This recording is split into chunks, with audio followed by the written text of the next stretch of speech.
and welcome to yet another Q&A Thursday right here on the Rag Company Podcast YouTube channel, where I'm your host, Dane Anthony, and to my left, Anthony Fisher. Dane, thank you so much. So happy to be here. So glad to be here. And happy Thursday to everybody watching this, or also known as Happy Friday Eve, right? Friday Eve. As one of our friends says. Yeah, one of our friends. And don't worry, we'll get into that too.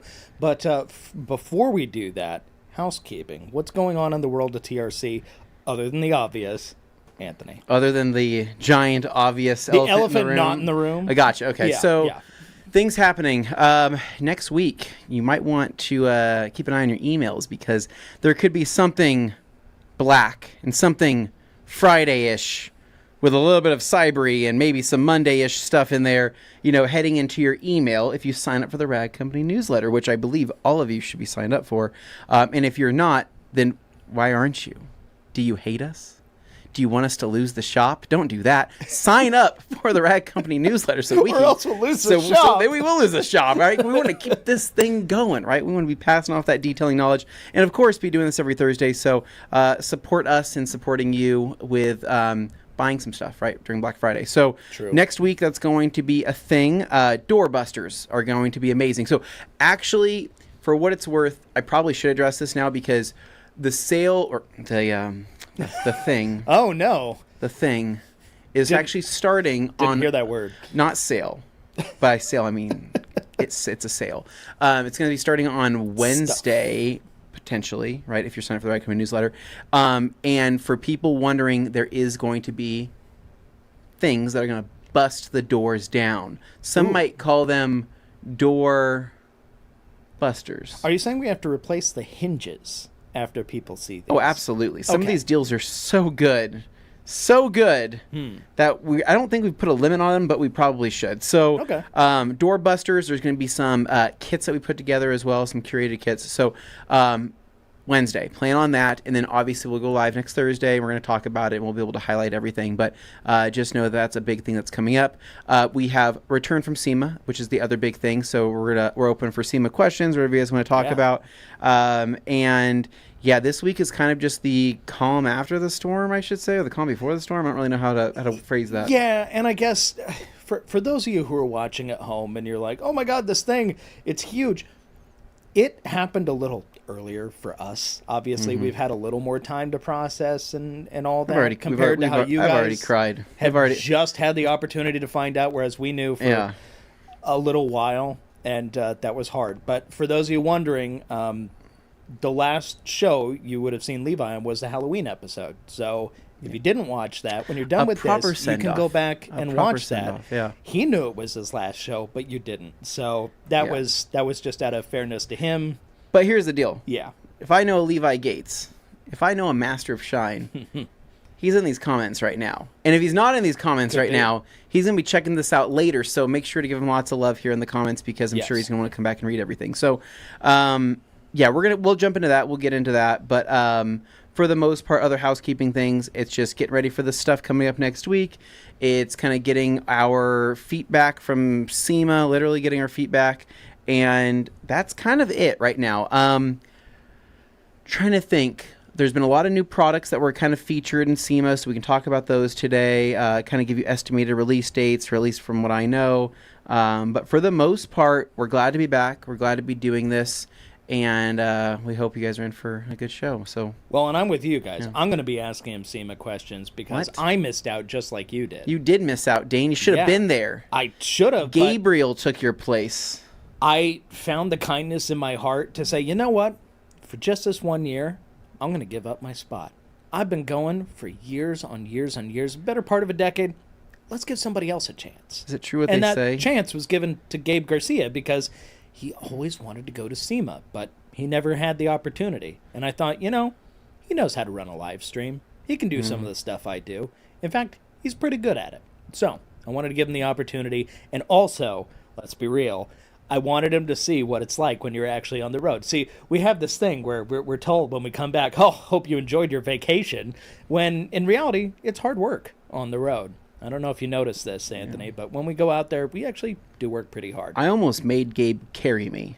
Oh, I thought you were going to say you almost made Gabe cry. There's actually a certain point where I was like, listen, just you guys are going to have to carry me through the rest of the show, physically actually carry me. And it didn't actually get to that point, but I was kind of hoping it would, just for, comedy sakes. But so, yeah, Dane did not go this year, but I did. And really, I wish we would have had more time to go and explore, go and see more stuff in the North Hall, go and see the Central, go and we wanted to do more of everything, but truthfully, every SEMA, like since our, even our first one, it's kind of a blur, right? We're working the booth, we're doing video content, we're going and connecting with our current brand partners and all this stuff, and it's fun. It's the most fun time ever, but it just happens so fast. And like, even if I, halfway through the day, I say, I'm going to go stop by the KCX booth, right? I might go over there, but I might see Rad Company fans over there, right? Sure. So then I'm kind of partially working at the KCX booth for 30 minutes, right?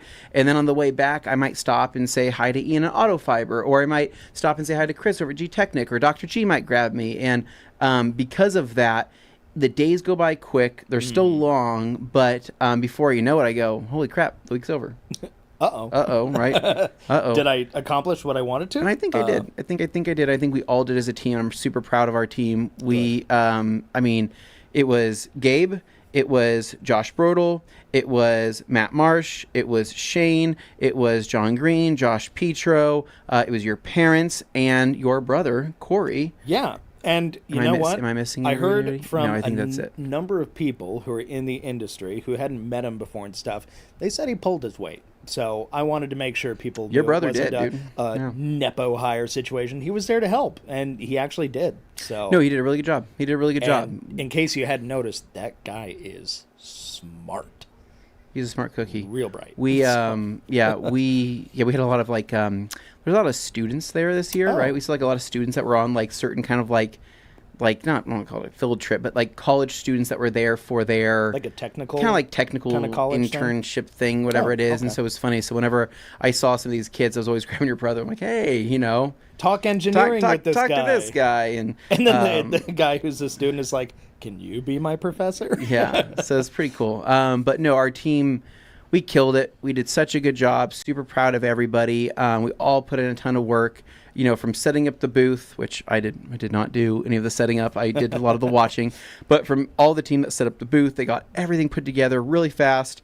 And then after that, really, everybody kept up the energy for the whole show. We were not super reliant on energy drinks, believe it or not. You would think that we would have been this year, but we actually did pretty well.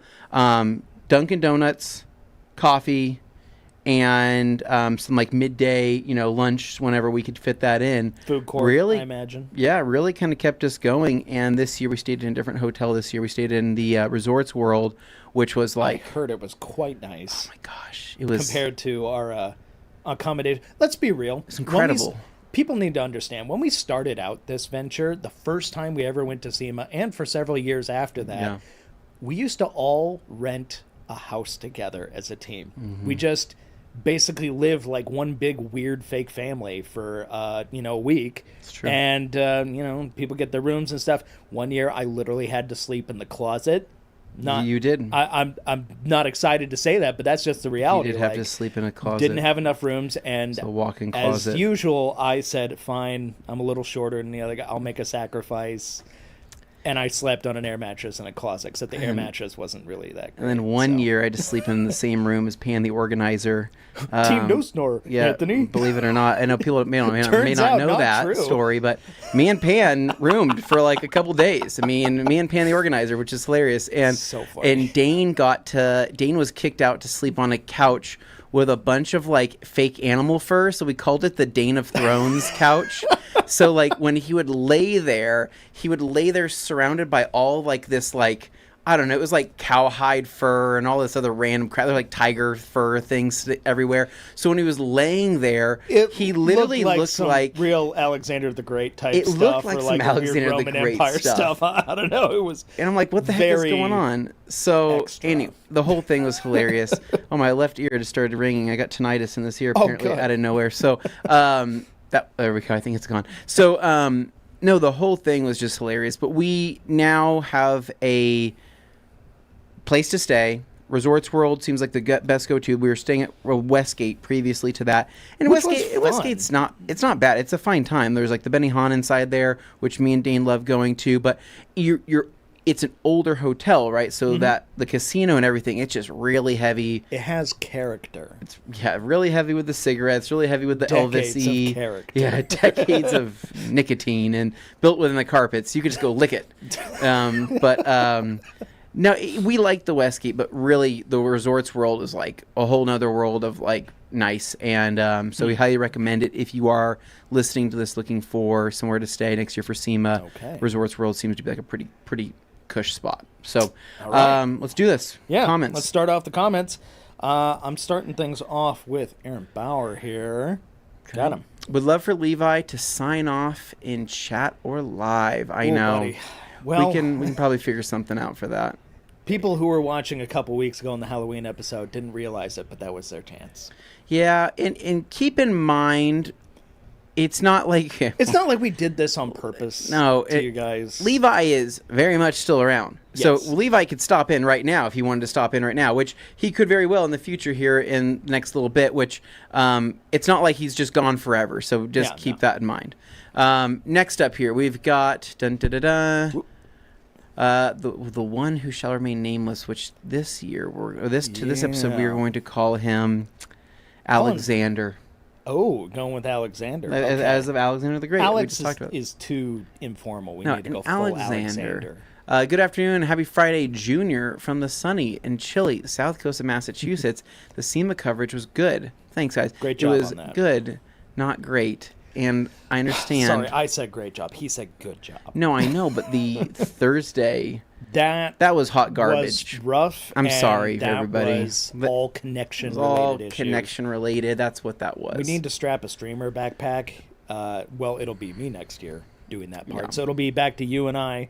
Bandito's out there just live streaming it. Alexander says, let's just rip the Band-Aid off and tell us what's going on with Levi leaving and what's TRC's thoughts and plans going forward for content and podcasts.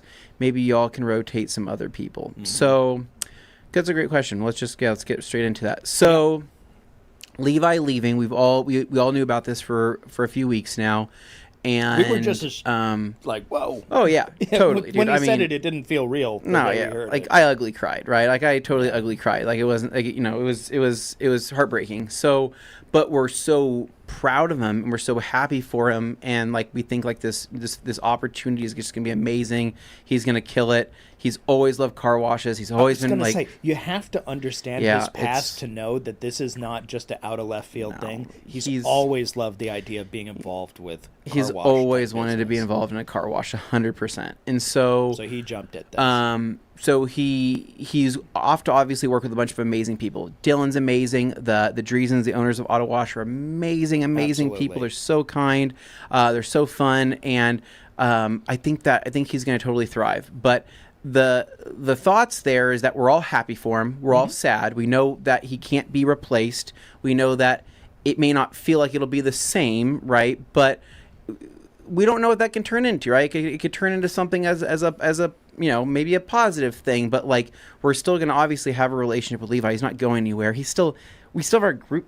He's still in our group chat on our phone, like our work-related group chat. He's still in there. Unless he wants to leave, we're not kicking him out. So he'll always kind of be up to date on everything going on here. I was just saying, we're not blind. Like, we see how it works online when people are like, "Oh my God, James left Donut Media," and like all these other places will have these things. And in this case, I mean, he really wanted to go do the car wash thing, and he got a great offer, and more power to him, absolutely. Yeah. But as far as people talking about, who's going to take the seat? Who's going to replace him? You can't do that, in my opinion. You just can't do that, because anybody that you put in a position where you like try and create like a great value Levi or something just wouldn't work. Like, people would look at that and go, "Oh, you're just trying to do the same thing again, but I like the other person." Then it's not fair to whoever gets put in that seat. So I would rather look at it as bringing in the rotation of people, getting more people familiar with we have so many talented people here who are behind the scenes, who occasionally pop up in a video or two,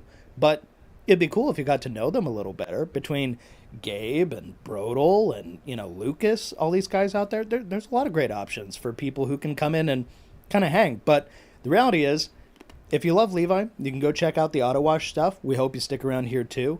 But for the time being, we're standbys. We've been here the whole time. I've been here the whole time. And Anthony... I've been here most of the time, Levi, or Dane, whatever the heck your name is. Anthony's like a freaking BFF here. Like, I love this guy. So I would really cry if I was alone, but I don't see that happening.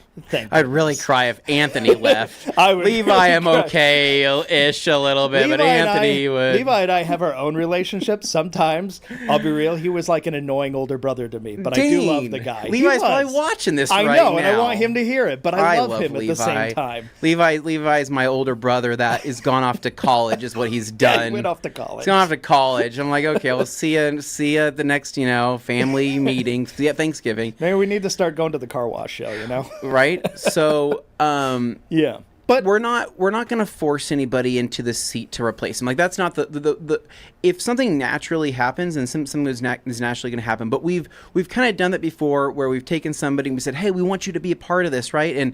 And it's not a hidden thing. Morgan was here for a while. Morgan was here for a while, and she was great. But we kind of said, we really want you to be involved in this. But this wasn't her favorite thing, and we didn't know it wasn't her favorite thing until quite some time. And so it was kind of like, well, she likes to sit in with us, but like she likes it more off camera. She doesn't like being in the position where you have to present. Like, doing this, it's a very extroverted thing, but off away from this, I'm a very introverted person. Like, so we're not gonna kind of out there, and I don't expect other people to feel like they have to do that. So we don't want to force that on anybody. No, not going to force it. So if something happens naturally, it naturally happens naturally. But in the meantime, what we'll probably do is, try to figure out, like Dane said, a way to incorporate other people and rotate other people in for content and stuff like that as needed.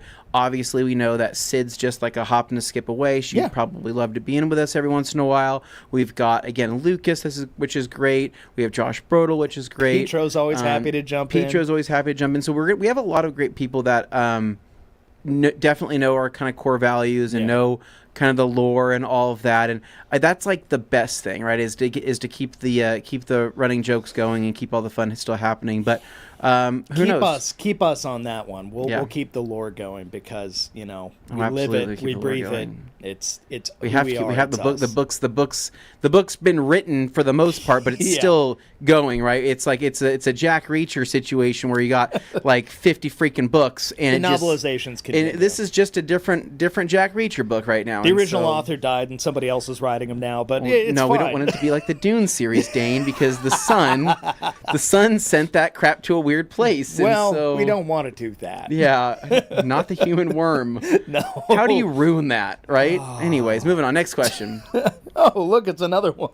Like Lucas, Gabe, and Josh into the seat. Yes, all the things we just said. Agreed. Yes, yeah. Alexander. So once again, not looking to replace anybody. This will just be a natural evolution of things. So if you hear and you like it, get used to it. If not, hey, things could always change. So we're just playing it by ear. Yep. Neil White says, the one who shall remain nameless, he was in an intro video yesterday for Auto Wash. Yep. Yes. So go follow Auto Wash on YouTube. You follow Auto Wash on Instagram. You're going to see Levi Gates, the Master of Shine, in all of the amazing videos. I love their intro, the reveal, amazing.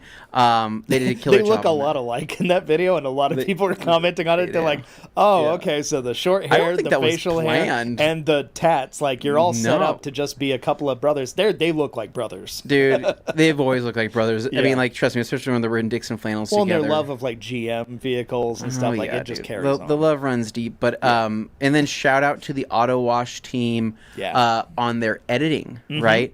Yeah, killer video quality, killer editing. I love what they're doing. So I really think that you're going to continue to get the same kind of hopefully TRC video quality just over at Auto Wash now, which is going to be cool. Yeah, don't sleep on it. It's worth it.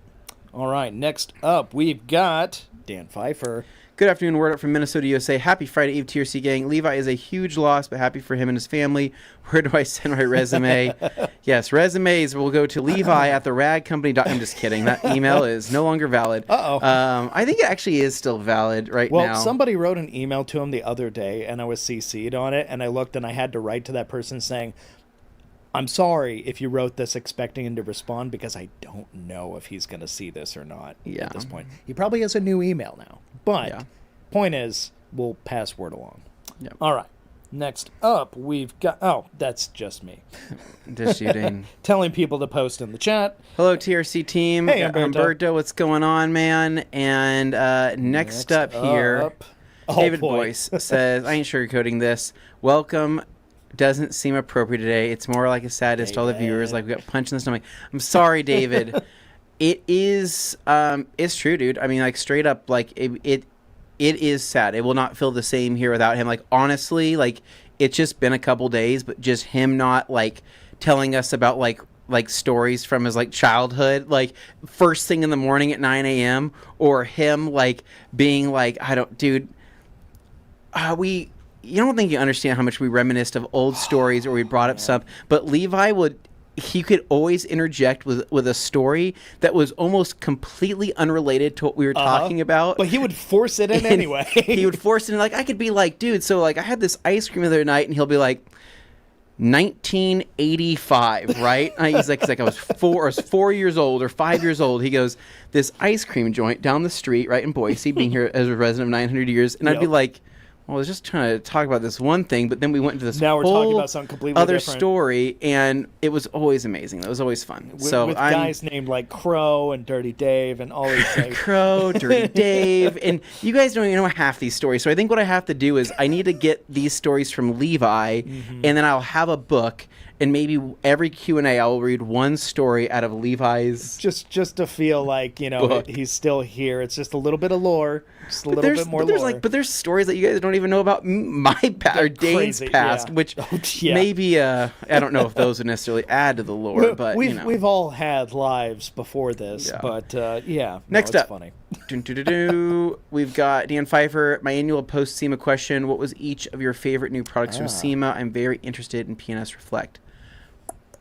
And I wasn't there, so I'm expecting you to speak on my behalf. What you think I would have liked? So, new favorite things off the top of my head. So, what I really liked, if you can go back, I really liked the discussion I had with Dr. G with foam and R.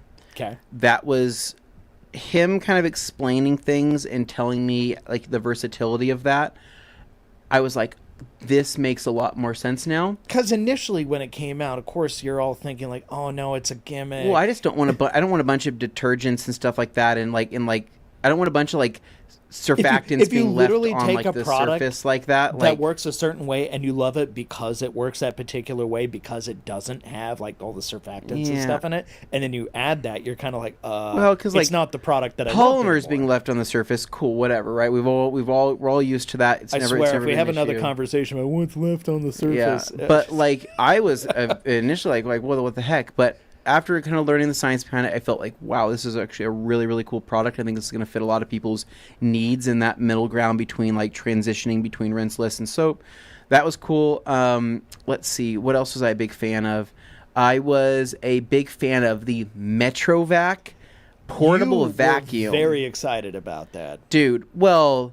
Some might say too excited. Dude, well...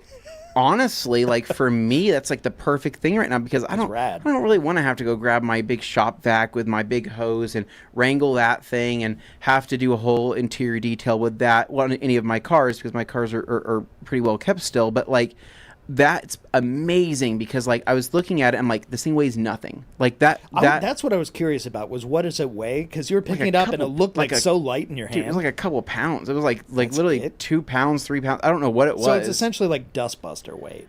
Oh, maybe even arguably lighter than that. Really? But the thing had some serious power to it, and I just thought to myself, with the right attachment, right? Like even if it was like a small miniature hose with like a crevice tool, right? Yeah. That right there for like my wife's car with my daughter throwing like, like all of her goldfish and everything everywhere. Yeah. I'm like, this could be the fastest little cleanup tool. So genuinely, I will probably order one of those. I'll probably get one of those because I actually liked it that much. Wow. Very small like capacity, right? But it's not meant for, it's not a 4.5 gallon, vacuum. It's very small, but perfect for the small stuff. So I'll probably order one of those for sure. PNS Stout is on my wife's 4Runner. That's the secret coating that we put on there. Reflect. We have Reflect here. We've been using it. Awesome. The Express Wipes are also awesome. Really dig those. The G-Technic QDV2. Looking forward to that because I love the original QD, so this sounds like it just got better. Excited to try that out. And then let me see. What else was I like? I know everybody was always excited the IK stuff. The IK. Okay. Some people were mixed on the price. eFoam Pro 2. It's amazing. It is. It's impressive. Like, the whole thing is impressive. Yeah. Do you need it? Maybe. I mean, maybe not. It's addressing a problem that people used to have. Where they're like, oh, I hate the idea of pumping. And then you're like, okay, so we added a Schrader valve. And then more people were happy, but then people were still like, yeah, but still. And so this is the next evolution beyond that. Well, the big thing with that is going to be the fact that you can essentially, you're going to be able to fill that container up multiple times on the same charge. Mm-hmm. Right, and we've now seen it. It's proven it's eliminating that kind of frustration of like, okay, I filled up my thing, now I gotta pump the thing up, and then you go, okay, well maybe I don't have to pump it up, maybe I'll use my air compressor. Now I have my air compressor, but it's always like that kind of subtle inconvenience when you go to like look at your pump sprayer, your foaming sprayer, or even the multi version, right? Because this is also be used as a multi sprayer. You look at it and you go, oh, man, like I got a little bit of this product left. I need to like either drain that or add more, and then I got to pump it up, or I grab my air compressor, and you're like, it's just a little bit more inconvenient than a trigger sprayer that I can just grab off the shelf quickly, right? This now like cuts that inconvenience in half to where all you're doing is just adding product. Yeah. You're zipping that thing back on, you plug a cord into it if it needs a charge, otherwise you just grab it, turn it on, and spray. And the charge does last a long while. And then the other thing too is the lid, right? Because now you have a lid to where trust me when seriously, when I tell you guys this, the lid for so many of you is going to make so much sense, and it is going to extend the life of your sprayer substantially. How many years? I promise you that. So that lid, right? Think about this, right? If you have anything that's even relatively caustic or even has slightly more alkaline, right? Yeah. You have your Viton seals within inside your sprayer head, right? Mm-hmm. You have multiple Viton seals within the whole entire thing. But you also have your pickup tube, and you also have just temperature change, chemical, we'll call it like, what's that called? What am I trying to think? Not evaporation. You have things, you have constant, well, I mean, what am I looking for? Like when you breathe it in, like you have your that whole entire area in there is constantly going to be exposed to a chemical, right? Which means it'll wear on your seals, it'll wear on everything over time, right? They're tough, but they're not going to last forever. Well, they won't last forever. And also, too, right, you have that lid screwed on, right? Meaning that there's constant pressure on that seal. Eventually, that seal is going to wear out, right? And you could have leaking. That's why you could have foam coming out the sides of your seals and things like that. We now sell rebuild kits, which is amazing, right? But you may never even have to use a rebuild kit ever in that sprayer's lifetime if you simply, if you just simply put the lid on the top and store the chemical with just having a lid on it and then store your pump in a separate area. The lid basically serves as a form of preventative maintenance. Yeah, it's preventative maintenance. It's actually a really it's an handy active, way of looking at it's an active tool for being able to fill and use it for measuring, because it's a dual purpose measuring cup. And it's $10, dude. You buy that. You buy the lid. You buy the eFoam Pro 2 when it comes out. It's $120. You're looking at a $130 investment. Realistically, if you do like I said, store with the lid, I doubt you're ever going to have to do maintenance on thing. I think that sprayer will last you years and years and years. Yeah. I mean, seriously, you'll change out the filter on the front. Sure. But that's about it. And I know there's a lot of people who are going to be curious. Like, they hear it in the videos, but how loud is it in person? Like, what would you compare it to? It is loud. It is loud. Is it comparative to, like, what a normal little, air canister would normally sound like? No, it's not like pancake compressor loud, but no, not that loud. But I'm talking like, one of those little like gallon Ryobi units, something small. Yeah, like I have like a portable like tire inflator. Yeah, it's like a tire inflator kind of thing. Same decibel as that. Okay. It's also, it's not too far off from the big compressor that goes on the eFoam Pro 12. It's all kind of aligned in that same kind of, sound. It's not terrible to listen to. Okay. But I think you'll tune it out. I think if you listen to headphones, I was going to say, most of us have like noise canceling headphones in if you're working and stuff. So I just wanted to throw that out there because I'm sure some people you'll tune it out, but I do genuinely feel like the constant pressure there with doing wheel cleaning and stuff like that, it's just so nice because it used to be spray, spray, spray. Oh, it's dying out, right? Pump, pump, pump, pump, pump, pump, pump. Spray, spray, spray, spray, spray. Oh, it's starting to die out again, right? Yeah. Now it's just like constant power all the time, consistent spray. Because it recognizes when there's a deficit and it fills it up. Yeah. Yep. It does. Very cool. Next up, we've got Neil White here. TRC, I'm interested in purchasing armor glass coating. In your experience, what is the longevity? FYI, I live in Georgia and we don't deal with snow or salt much. Winters are not harsh. Funny you say that.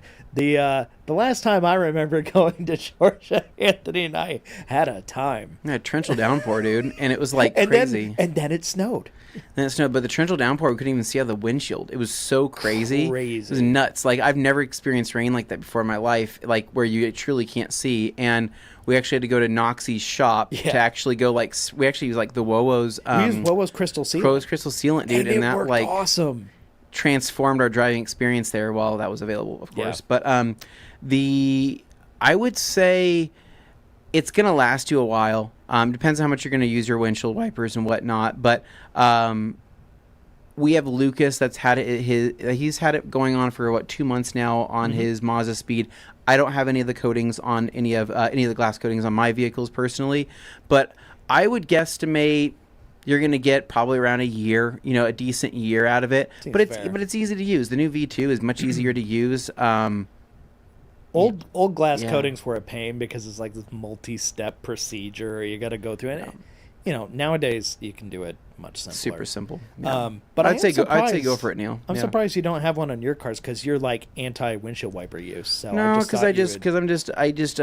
well, first and foremost, my cars don't get that crazy. I don't use that much. I don't use my windshield wipers that much. And when my windshield does get dirty, right, like after a rainstorm or whatever it is, I go out there and I just spray my favorite glass cleaner in a towel and I just clean it off that way. Okay. So it remains pure. Well, as it should be. Next up, Carl. Carl F. What's going on, dude? Hey, bud. Followed by him talking to Neil White. ADS is claiming 2 years on the windshield and 3 years on the side glass. It's been out 2 years yet, from what I'm seeing. Lasts pretty long, depending on what you use your wipers. Yeah, I'm gonna say a year. You're just being conservative about it. Well, it's just because there's like different. I mean, because I know that the Diamond Protect stuff, for sure lasted a year plus. Yeah. But you have a new formula here, right? We can claim this. We can say it's 2 years plus. I don't know what your windshield wipers are going through. I don't know what your blades are like. I don't know what all that is like. But it's such an easy-to-use product that, I mean, Lucas says it was much easier than the previous version, which is cool. Okay. So, well, if they're like you, they'll probably last the entire length it's claimed. Yeah. If I put it on my cars, I use my windshield wipers willy-nilly. I use the sprayers. I do all the things that Anthony absolutely hates, and it may or may not last as long in my hands. And so, I'm not a side glass coating guy. I've never coated side glass. That's just me. I remember my van when they did the half and half. I really learned the value of glass coating after having that because it is such a big piece of real estate in front of you. Truly, yeah. You notice the half that they did and the half that they didn't. I pretty much wanted glass coating forever after that. Yeah, side glass. I used to use Bead Maker or Drying Aid, and I never really have any issues with that. Happy Towel Day, people. What's going on, Hans? Good to see ya. Neil again. Carl F., I was curious about wiper use. My vehicles are garage kept. If the coating works well, I don't know if I would have to use my wipers very often. Yeah, the speed brake on that. That's why I thought he would use it. I can't remember if the speed brake's at like on the new ADS coating. I can't remember if it's at like 35 miles an hour or I can't remember if it was 35 or 40. I wish if DJ or Bradley jump in here, then that would be helpful. That was the thing. So like on the Diamond Protect one, for example, the speed brake was a little higher. Right, speed brake is higher. That's where people were like, "Oh, I was expecting different performance," and it's like, "Well, are you doing like longer commutes on higher speed roads? Then this is the right one for you." The G-Technic speed brake was lower, like at like 30 something. Yeah, and in which case that's preferable if you're only doing like surface street speeds and stuff, and you want to get the most out of it. So once again, like the best product for you, it's hard to say there's a best product unless we know your direct situation. True. Next up here, we've got Hans says, hoping Levi will have a blast at Auto Wash. Knowing him, he will represent that company like it's his own. Yes, all the best. MOS deep bow to the real master of shine. Agree. The number of people who thought Levi owned the rag company. I know. There's a lot of people that thought that. They thought that. Carl F. says, my car is garage kept, and I'm in Minnesota, and I currently have an Ultra Glaco on my windshield. It's been 1.5 years and still strong. Awesome. Yep. Nice. The Glaco system's really good, or Glaco, however you say it, because you have to prep. How do you say it? I think it's Glaco. Dan Pfeiffer says, well said, Hansel and Gretel. Jeff C. says, sad to see Levi go, but that's the nature of life and business. I'm super happy for him chasing his dreams, and I'm confident that you guys will adapt and grow as you figure out the next steps.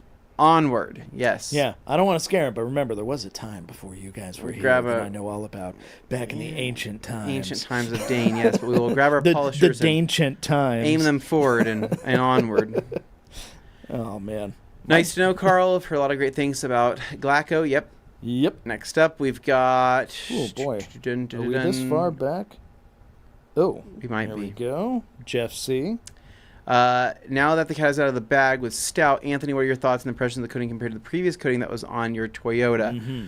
So, yeah, DPT honestly, on there dude, previously. the DPT stuff held up pretty great. What was funny is we did the decon wash before we took off the DPT, because truthfully, I only washed my wife's car every couple months. Literally every couple months. I mean, like months and months. And so the DPT was clogged on there, but we had done a decon wash, and holy crap, dude, it brought like the coating like completely back to life, right? It behaved like you had just applied it again. And I remember when Sydney was there, and she goes, the car is coated, Anthony. And I go, I know, but we've ran this for it'd been 2 years or whatever it had been. I'm like, it's time to, let's try a Stout. Let's see how it holds up. And so, Stout's water behavior is ridiculous. The contact angle, the beads is insane. It's rained a lot recently. The speed break on that, on just paintwork is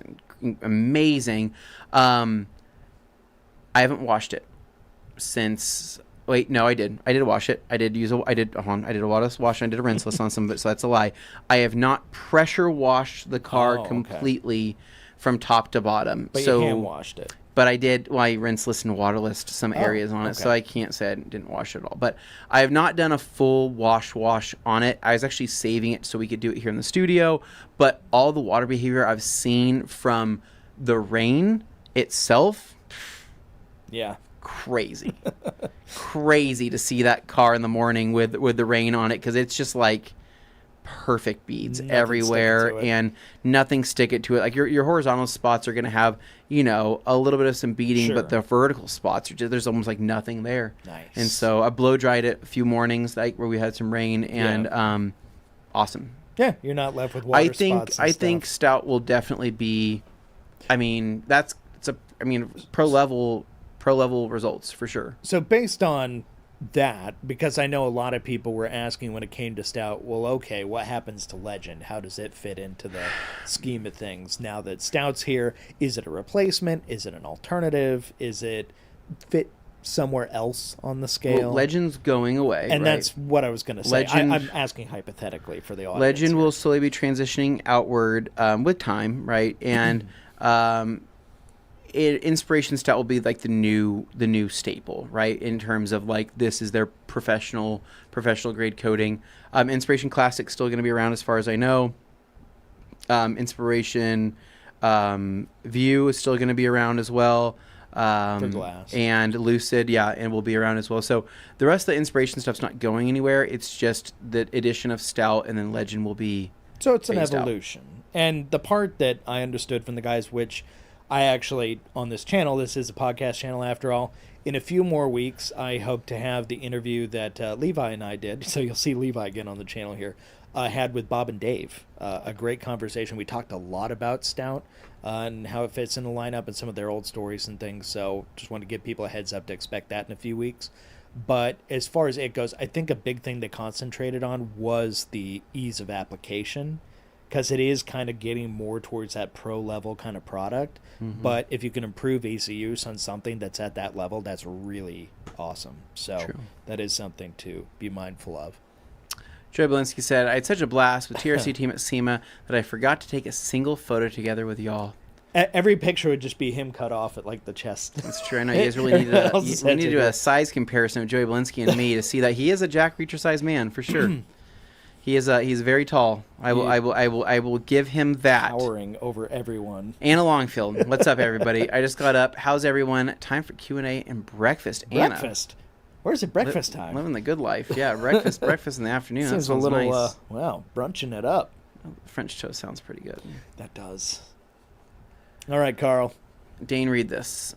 My question to the TRC team: what was the one standout product you all came across while at SEMA? Well, I would tell you if I had been at SEMA, but incidentally, Anthony kind of already went over the ones that stood out. Kind of went over that. I can't get over that freaking Metro vac. Okay. That miniature vacuum. I really like that. Safe to say I liked that a lot of the other stuff, but like that's the one where I'm like, well, I want to buy that like soon because that's a product I need in my lineup. You can see yourself using that tomorrow.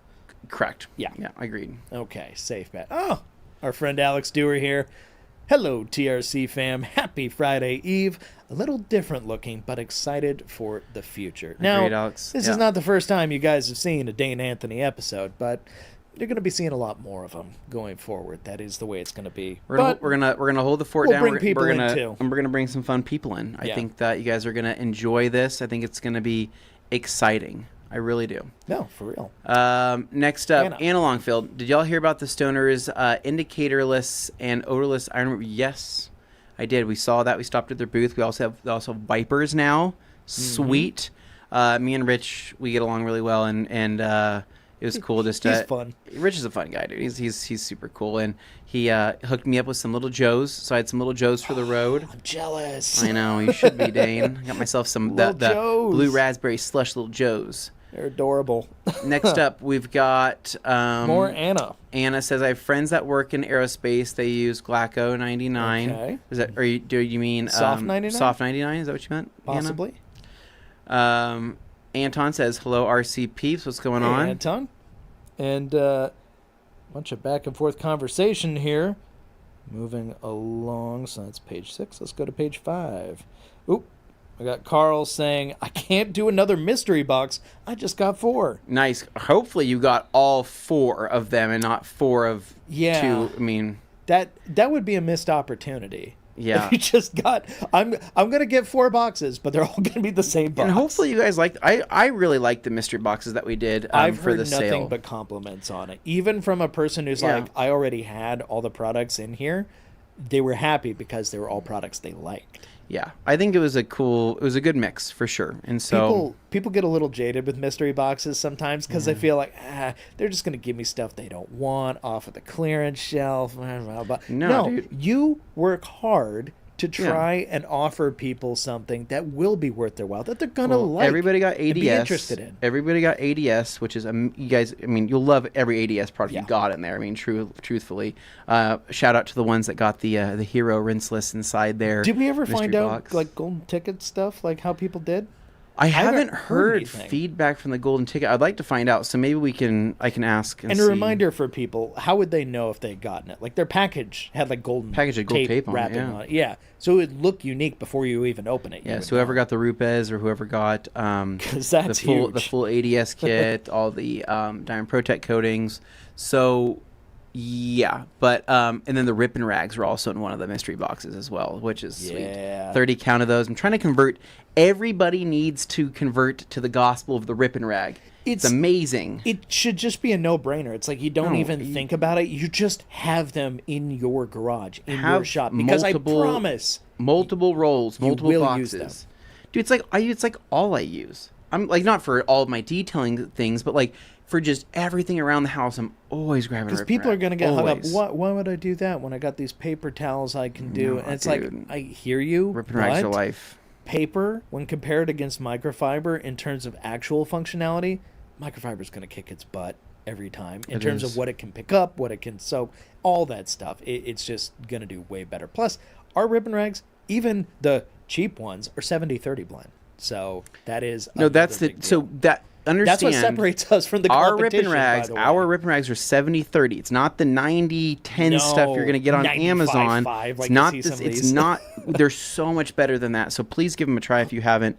And I'll give you a hint that maybe next week there might be a door to bust down.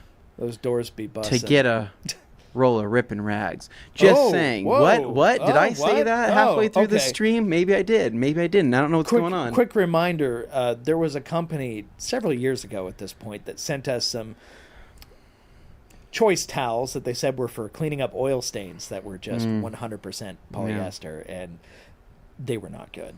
No, they weren't. They couldn't even clean my glasses. Not good. Next up. All right. Boom. We've got Anna Longfield. Everyone talking about Alex and Joey. They started a pod. Yes, they did, and it's amazing. The detail and grind. You should go listen to them because they're our friends, and they're also just really funny and good humans. Support our friends. So please do that. Next up, we've got Ryan Rignan. Anthony, we are going to need you to sign a retention contract. That's hilarious. He's like, I didn't know why I was reading that slim. Like, what is he trying to say? I'm going to pretend here? I'm not offended that everybody would just leave if I was the only one here. Gosh. No, I'm gonna cry. I'm gonna hang out. Dane's gonna hang out for a while. What do you think? Tell you what, even if like he just one day decided he's like, you know what, I just feel like doing something, I would still hang out. I love this guy. Seriously, he's so great, so much fun. So speaking of which, tomorrow, so you know what we're doing tomorrow.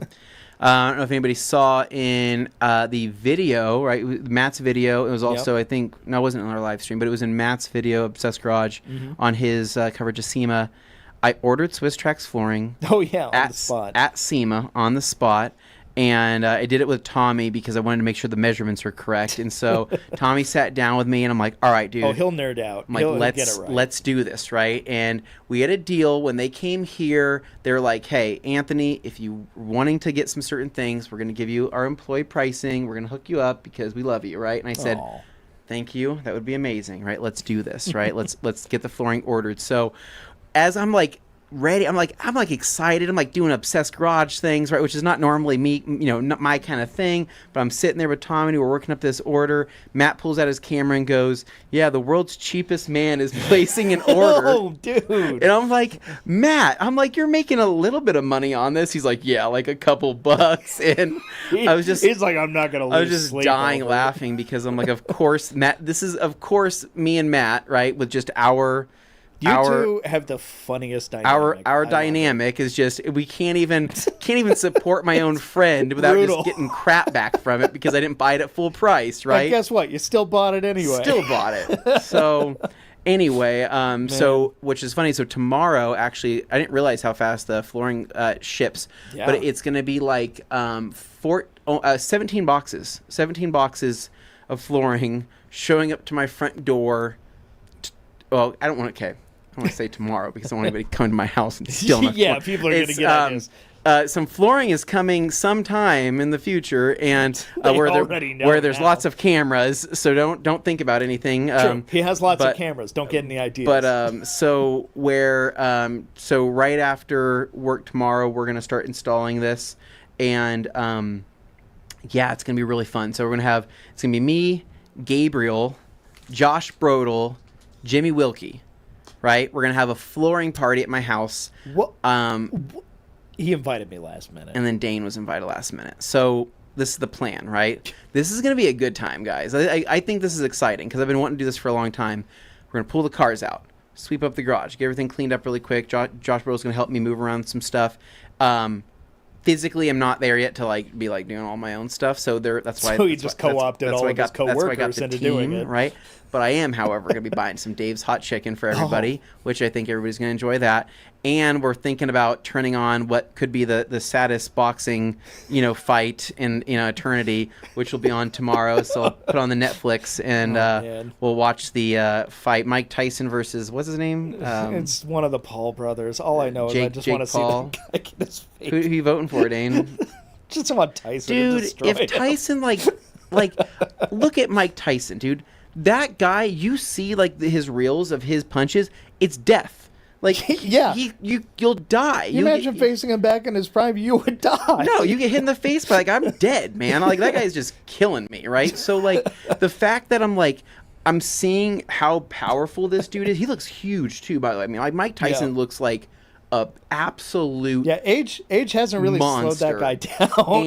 And he looks like an absolute monster. And I'm kind of like, okay, there should be no reason why this guy is losing, man. Because I see Jake, but like at the same time, is this the unfortunate passing of the torch, or is this is this a deal where, you know, there's money on the line whatever? Don't let it be one of those situations where people are like, it's fixed or something, like, dude. Or like, is it gonna be where they're gonna stretch the timer out into the very end, where it's just gonna be based off of you win points. on a technical. He's gonna win on a technicality. Like, that would suck as well. So like, we all want what we want. I don't think it'll happen. I don't know. I'll put it this way. I normally don't like care or watch this stuff, but I have a distinct desire to see Paul Brother just get. But like, at the same time, are they gonna tell Mike to hold, you know, to what's it called, pull his punches, because they also can't have like a live death on TV, right? Where you don't want him to kill the guy. Pretty sure now we've been demonetized, so. Nah, we're fine. Next up. All right, next up. Flag we got Pyro. A few questions left for halftime. Flag Pyro says, I'm surprised a resident of Boise for over 900, not 500. The number always changes. Or that's a one whatever constant. Can move to Colorado. Well, he's got new lore to write. So that's the thing, though. He's been here for so many years that he's seen it all. He's done it all. He's got to start a new journey, He's going to start a new journey in Colorado, and I think it's going to be awesome. And as he mentioned many times, Wild the Gates had been here in the Treasure Valley for a very long time. They originally came from somewhere else. Yeah. So, you know, this is just carrying on that tradition. Well, Neanderthals are what they were before that. Hey, I'm not calling them names or anything. No, but, you know, that's heritage, right? It's like it's mostly Norwegian and like Neanderthal. Next up, we've got Aaron says, did you talk to Jace at SEMA? Holy crap, dude. I love Jace. So Jace I missed. I saw him stop by, but we were on a live stream or something like that, and I didn't have the chance to talk to him. And that was the only interaction that I had with him, unfortunately. And I love Jace. So it's been a while. But I think the plan is he's coming to TRCMA. So plan on seeing him in some future stuff for sure. You should. All right. And then Anna following up to talk about the Detail Grind podcast. I got 2 episodes out, one post-SEMA, one pre-SEMA. Yes. Yep. Neil White, something Anthony. Did you see the Acura Integra Type S concept car? If so, how? I didn't. Oh. I didn't leave. I didn't get to go anywhere. In fairness, SEMA, like, people are just like, oh, I saw this thing online. Did you go see it? And you're like, you have any idea how big this show is? No, it's so big. Like, we used to be able to get around. In fairness, like, I understand wanting to ask that because you figure when you're at the show, you get a chance to see everything. When we're in the booth or working the TRC booth, even though, like, when you and I go out and we're doing the live stream stuff, it's very rare that we go far beyond anywhere that a detailing booth or something is going to be. So if you find yourself out in the other halls where it's like wheels and tires or some other kind of like very different thing, you got to go a long ways to get there. So it's just not practical, you know, trying to tie it into work-related stuff. At that point, you're just doing it on your own. You're just wandering off on your own to go find things. Yeah, my legs weren't like legging this trip. They weren't doing leg things I needed to do, so it was just kind of like a little bit too tough for me to. It was the bare minimum to go run around. So next up here we've got Alex Dewar. Says TRC team did amazing at SEMA. Well done by all. Thank you, Alex. We appreciate you. Very kind. One of our favorite Canadians here in the chat. We've got next up. Yes. Anna says everyone hit the like button. Please do. I don't know how many people are watching, but I would at least expect like 10 or 5 likes. We're in the mid-70s. People are hanging out, so that's not there bad. Should be then there should be 70 likes, but I'll take 10 or 5. I'm trusting you guys. You can lowball me, and I'll be happy about that. Otherwise, the math ain't mathin'. But don't highball me. Oh. What? What? All right, anyways, moving on. Ryan. Yes, Alex, I agree. Awesome job. And then... Yes. The excitement when Gabe saw the Land Cruisers, dude, it was he's just like that. If painful. There's a Toyota in the vicinity, he will sniff it out. Like, please, even more so than this kind of Gabe, Hondas. Gabe will like, spot we're bopping, we're getting out of here, let's go. Yeah, Gabe. you guys were on the bop train. I'm like, we're all about the bop. I know, but he's like, well, we can bop over to Land Cruiser. I'm like, no, we can't. We can't, Gabriel. That's not the plan. We weren't planning on doing this. I'm going to say something that sounds mean, but it's really a compliment. I love that somebody can get so excited over something so boring. And I say that as someone who gets excited over boring things. He's a 70-year-old man in a 30-year-old body. It's true. It's he true. Is. He's likes totally NPR.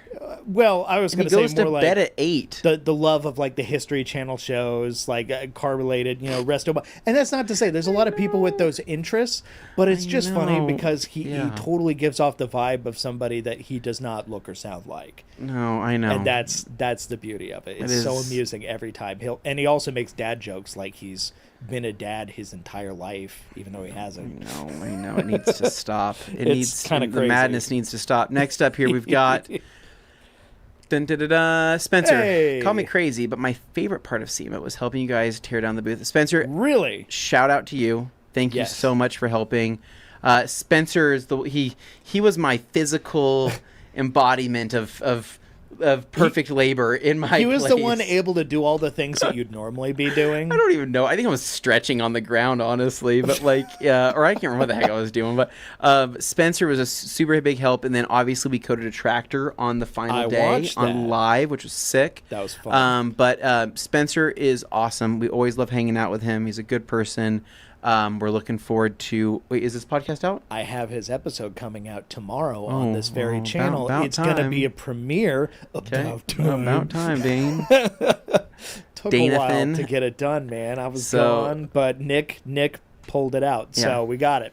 Yep. But yes, so you can look forward to Spencer, Tractor Detailermation, doing his thing on the podcast with Anthony, Levi, and myself. We all talk to him, have a great chat, and I think you guys will learn a ton from it. So I highly recommend you click on the notification thing, just like hey, give me a heads up when this premieres, because it's going to happen tomorrow, kind of around noon, if I recall. I set it up to go noon our time, Mountain Time. Nice. So, click notify me so you don't miss it. All right, moving on, we've got Kevin Monzon. Same question, Anthony. Any brand would you like to be part of TRC soon, and why? Ooh. You want me to spill my secrets? See, that's the thing. They're trying to get you to spill. Spill my secrets? I don't think there's other people watching, Kevin. I don't think there's other brands watching what I do, so I have to be very careful. Closely. They watch very closely. They love me. No, I'm just kidding. So we have some cabinets. I can't reveal all my secrets. We have some cabinets here in the building that are always full of things that are things of interest, things that are getting tested, things that are being put through their paces and may or may not show up at TRC some point in the future. But for anybody who knows us, we don't just come out here and just like introduce a new brand every 5 minutes. We work really hard to actually develop these things, really figure out if it's going to match or exceed our customer expectations, if it's going to fit with like the ethos of the company, and if it's going to interfere with brands that we already carry, because we really respect the brands that we carry because we chose them for a reason too. And we don't want to create a situation where it's a negative for anybody. So we have to find ways to make things work. One thing that we'll always do at TRC, and I promise you this, that we'll always do here at TRC, to any brands out there, we will always offer a brand value, right? Yes. And in turn, we would hope that we get value back, right? Mm-hmm. And so you'll never see us adding on multiple brands in a month. You'll never see us adding multiple brands on in a quarter, half a year, whatever. We're never going to add that many brands on because honestly, look back at our history. We're telling the truth. No, here. It does us an injustice because really, I know that we don't have the capacity, even with a media team that as large as we have, to really fulfill like what they should deserve, right? If we genuinely believe those products are that good, then we want to back them up with video. We want to back them up with photo. We want to back them up with as much stuff as we can do. And the thing is, if you have a company out there that's pulling on multiple brands, what's their value prop there, right? What are they providing those brands other than just selling them, right? That's the biggest thing. We could sell anything that we would want to sell, but I want to sell stuff that I like, that I think that you guys will like, and I want to be able to do the best job of passing that message on to you guys through the excitement in our videos, right? Through the testing process, all these different things that I think is what builds a secure brand in this industry. And that's I mean, that's my honest answer there, is that I will always do the best job I can in finding a brand that I genuinely feel like you guys will like, or that I feel like deserves a spot at the table within this industry that's becoming more and more saturated. And so that's what we're going to do. So to your question though, is there any brand that we'd like to be a part of at TRC?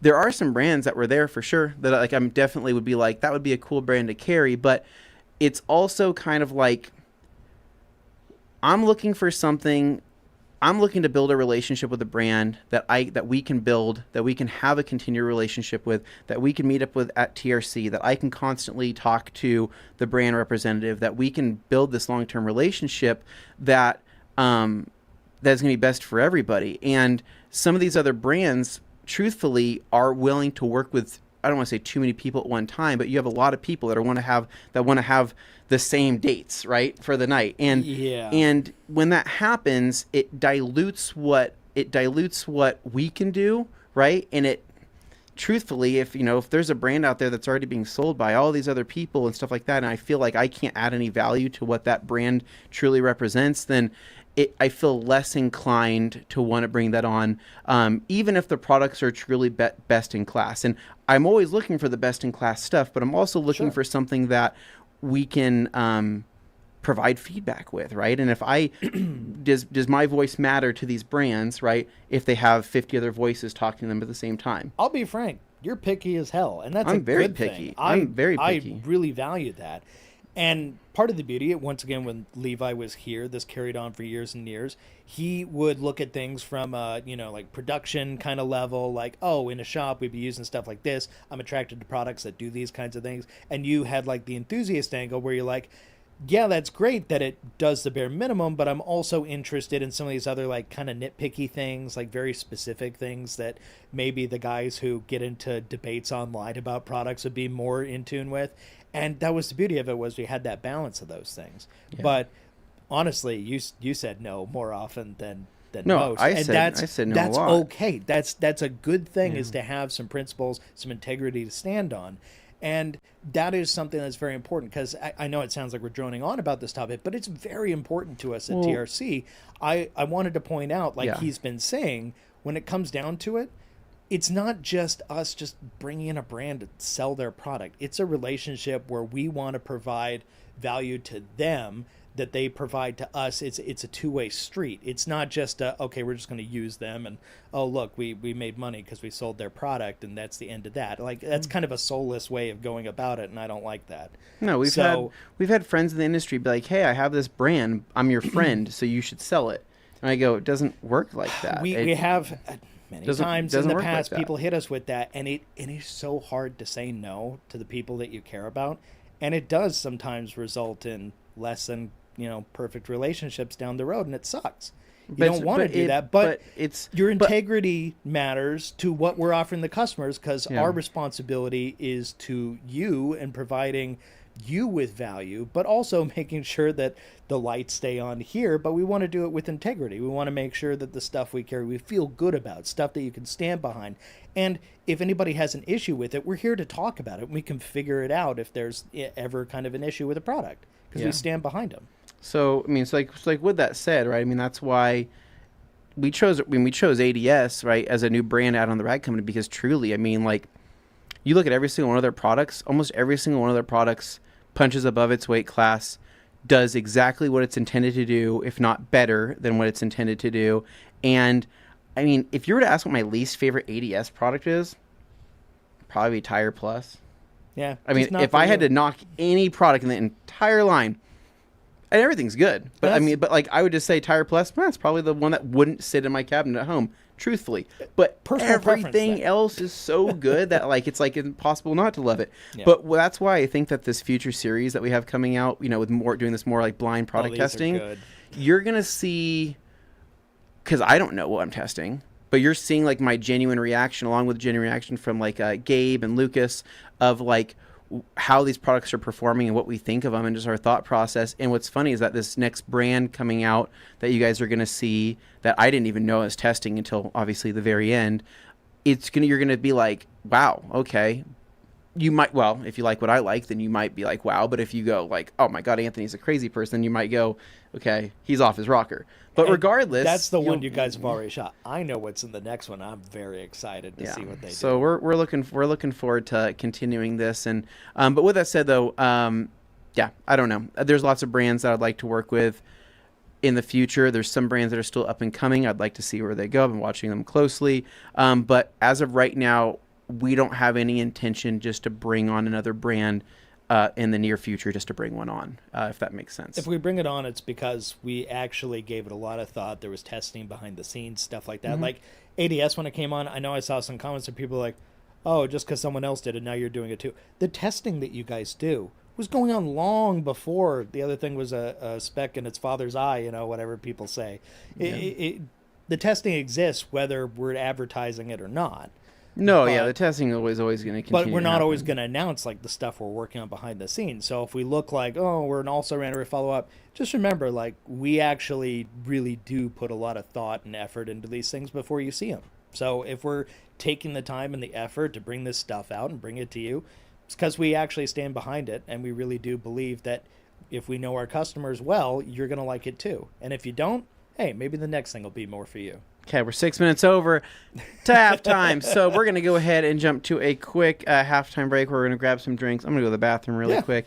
Dane is going to save up some more comments. And we will see you guys here in just a few minutes.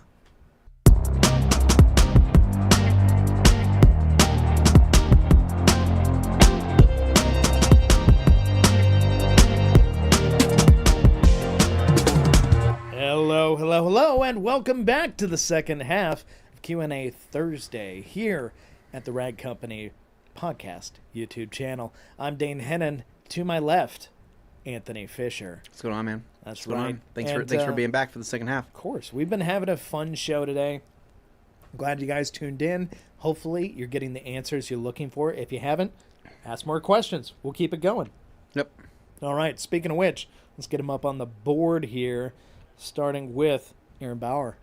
That day 3 was an acid trip. Yes, it was. The connection issues certainly made it interesting. He's referring, to the SEMA Show. The day 3 stream on the Rag Company channel was all over the place. It just was. But hey, that's life when you venture off into scary wastelands like the North Hall. Such is life. Next up, Tamara says, Dane, how is my Lucas? I think Lucas is doing great. Just saw him earlier today. The Idaho Fro is in full effect.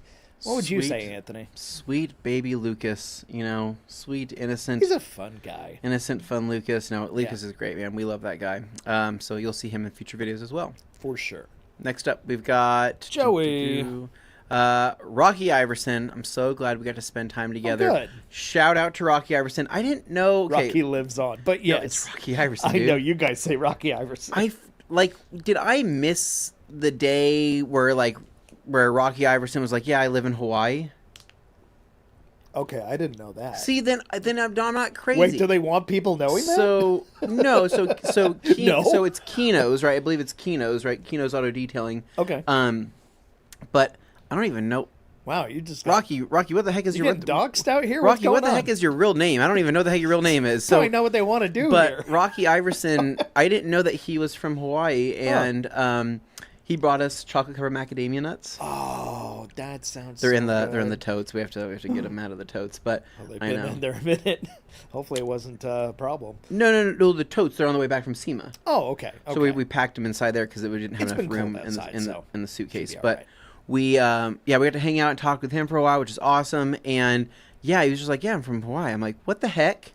I'm like, we always want to know we have connections in like certain states if we're visiting or certain areas. Who has the hookup in a given region? So I'm like, we got Hawaii on. I didn't know that was an option. I'm like, Levi, what the heck, right?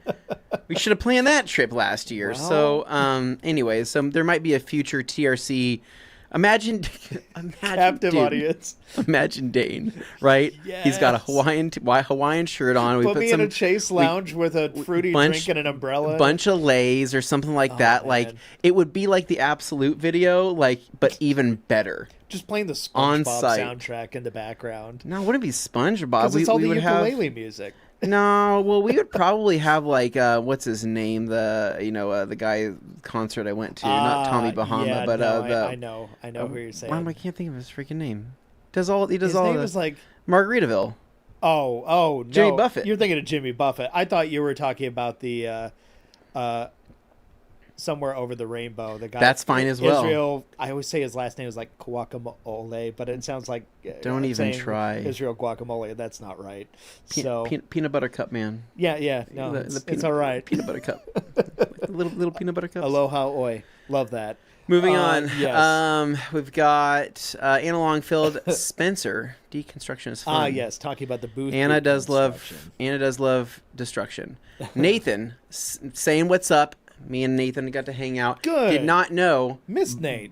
But busted his shoulder in a mountain biking accident. Didn't know that. So yeah, poor guy. So he showed me his MR or his X-ray, right? And I'm like, hey, your shoulder, my back. We're like injury brothers. You know what I mean? Brothers. It's fun, right? So happy Friday Eve. It was good seeing anything last week. Nate, love seeing you and the team. I actually really liked talking with everybody over at B&B. Nice. Truthfully, Good. like I really did. I talked to Matt and I saw Chris and I saw some other people there and cool team. They have a good dynamic over there. Those really guys have seen it all, done it all. Yeah, no, they're cool. I like those guys. We got Anna again. My old high school was there for a competition. Oh, interesting. Then we got Alexander. Does Corey work at TRC? We don't hear much about him. He doesn't most of the time, unless he's doing like IT related stuff. Sometimes he helps on that front, but he's around when he's needed. But a lot of times he's doing his own work. Like he's basically an entrepreneur, so he's doing a lot of his own thing. He's a tech genius, that kind of deal. We've got Anna. Tillamook High drag racing team and auto tech students. Oh, nice. Cool. Okay, nice. And then Joey Belinsky says, I can't look at Dane without seeing Corey now. Oh, that's funny. It's true. They are brothers. He's a little shorter than me, but he's also like a good 100 pounds less than me too. So good here, sort of cool lately, says Tamra. And then we've got Jeff C. Can we expect any product testing videos on OPT, Touchless, Decon, or Foam and R? I've been waiting for you guys, but might just go buy them from OPT. So they're on order. I know that. Kind of had it on order for. They're on order. I'm assuming they're going to be here probably maybe end of the month. They could be here for Black Friday time. Not making any promises. I'm not making any promises there. It's just we're right now we're kind of like between orders with O&R, and so or not O&R with Optimum. So it's trying to like fit these in for the next replenishment order that we need anyways. So soon. But we do have the products. We will be making videos on them. Don't worry about that. But we've been testing them since we've received the samples, and pretty awesome stuff, man. I mean, the Touchless competes with another major Touchless out there for sure. No questions asked. Foam and R is very unique. Never really used a product like that, to be honest, but I really like it. So, yeah, we'll see. Done. Next up, we've got Matthew. Random question, but are there any soaps that are safe in the draw if they dry on the paint direct sunlight? Soaps? So soaps, I mean, it doesn't matter if they're pH. Pearl from PNS Pearl's has been better than most. If it ever dries on the surface, it's fairly easy to clean Shampoo Plus seems to be pretty good. Yeah. There's definitely some out there you do not want drying. Like I've had G-Wash dry a couple times. That really hadn't have any major issues. You're still dealing with a film though if it dries. Sternagloss, Bubbler. Bubbler's fine. That one's okay if it dries. I haven't had any issues there. Would Mata behave differently? No, not necessarily. But I know that Bubbler, because it has some of the protectant inside of it, it actually like helps for some reason, like keep it from spotting or staining. Okay. Most of our soaps are pH balanced, like GSF, pretty decent, right? I've never had any major issues. Actually, I've never really had an issue with GSF, but it's not so much about, the pH has something to do with it as well. Sometimes it also has to kind of do with the thickness and how well the soap rinses, right? So sometimes that soap, there's soaps that just kind of stick around on the surface for much longer than anticipated. and you think they're gone, or you think you've done a good job rinsing and you haven't, and then by the time it dries, you see the staining, and it's that's no fun. Like how well you've diluted it too plays a role. Yeah, so I would say most of our pH balanced soaps you're fine with, but just don't go crazy, right? Don't go too crazy. Next up, we've got. Oh, of course, we are lost in the sauce. Oh man, in the list. Got to go back a few pages. Mist. What the movie, The Mist. Wow, I have to go back to page 8? What? Okay. You do love us. Oh, wow, you guys are really We've missed on you it. guise. Thank you. We've missed you so much. Good afternoon, says Bruce's Garage. Bruce, good welcome. afternoon. And then from 8, we go to 7. Mike. He snores the best. He snores the best. Oh, yeah. Pandas snore. If you know, you know. I remember the SEMA house, says Ryan. What's going on? Oh, man. So many good ones. Umberto, shout out to the crazy stores in the hotels. There's always something. Hello, TRC team and everyone in the chat. What's going on, Pablo? Hola, Pablo. Mike. If 80-20 is better than 90-10 and 70-30 is better than 80-20, then why isn't anyone making a 60-40 and a 50-50?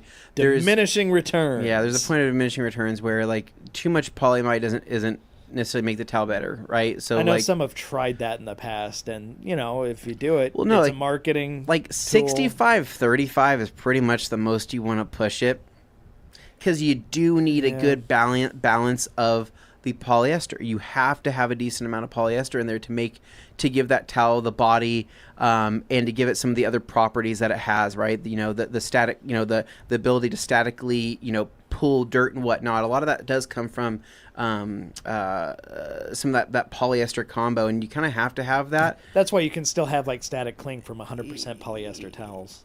Well, 100%, dude. 100%. So but the too much polyamide, you start having that diminishing return there, and polyamide is expensive, right? That's why the towels are more expensive the higher blend they get. So it's the diminishing returns. You really 70-30 is the ultimate premium sweet spot. 80-20 is still great. There's nothing wrong with 80-20, and 80-20 is actually more desirable in other ways, more so than 70-30, depending on what you're using it with. But 65-35 is probably at the max. You wouldn't go 60-40. And I know I've seen some people go out there with a 60-40 towel, but also sometimes the blends, depending on how it's measured, aren't even 100% accurate. Yeah. Because stuff can change during the actual build process. But anyway, the point is, as long as you're in that 80-20, 70-30 neighborhood, you're getting the best bang for your buck that way. And 70-30 is just found to be the perfect sweet spot between the best performance mixed with the best, cost per use. Beyond that, you're just kind of paying extra to be able to say you have more polyamide, but at the same time, there's no point in cheaping out on the polyamide and going 90-10 either, because you're missing out on the whole reason you want to use a good microfiber towel in the first place. Yep. True. All right, next up, we've got John Sabatier. Shout out to Lucas at customer service. Took care of an error on an order real quick. Thank you. Nice. John. Good man. Next up, we've got Anna Longfield says, how's the concrete going, Pablo? It's creating. Hopefully good. I haven't had any concrete work done yet. Not any new work. Juice Free says, did you see that Levi helped create T2 of the tunnel washes and Skynet is about to come online? So funny, dude. Yeah, when those things gain sentience, we're all running for our lives. Yeah. They wants to clean us. Run! Tamara says, Anthony, enjoyed you and gave SEMA coverage. I enjoyed it. Thank you, Tamara. Appreciate that. Good job. Then I've got Pablo. Oh, wait. It's just more people saying hey. Okay, we're going to... Jason. We love people saying hey, but there's a we lot have to of skip that. some of that. Hey, Anthony, I'm good with Rupa's yellow and perfect finish. If I wanted to go after some deeper scratches and some stone chips after 2 to 3... Hold on. So I want to go after some deeper scratches and some stone chips after your 2K to 3K grit sanding. What polish combo would you recommend? So, really, I mean, I'm assuming you're talking about Rupa's, you're just talking about the yellow foam. Really, if you're going 2 to 3K, I can pull out almost all 3K. I mean, I can even pull out 3K with some foam.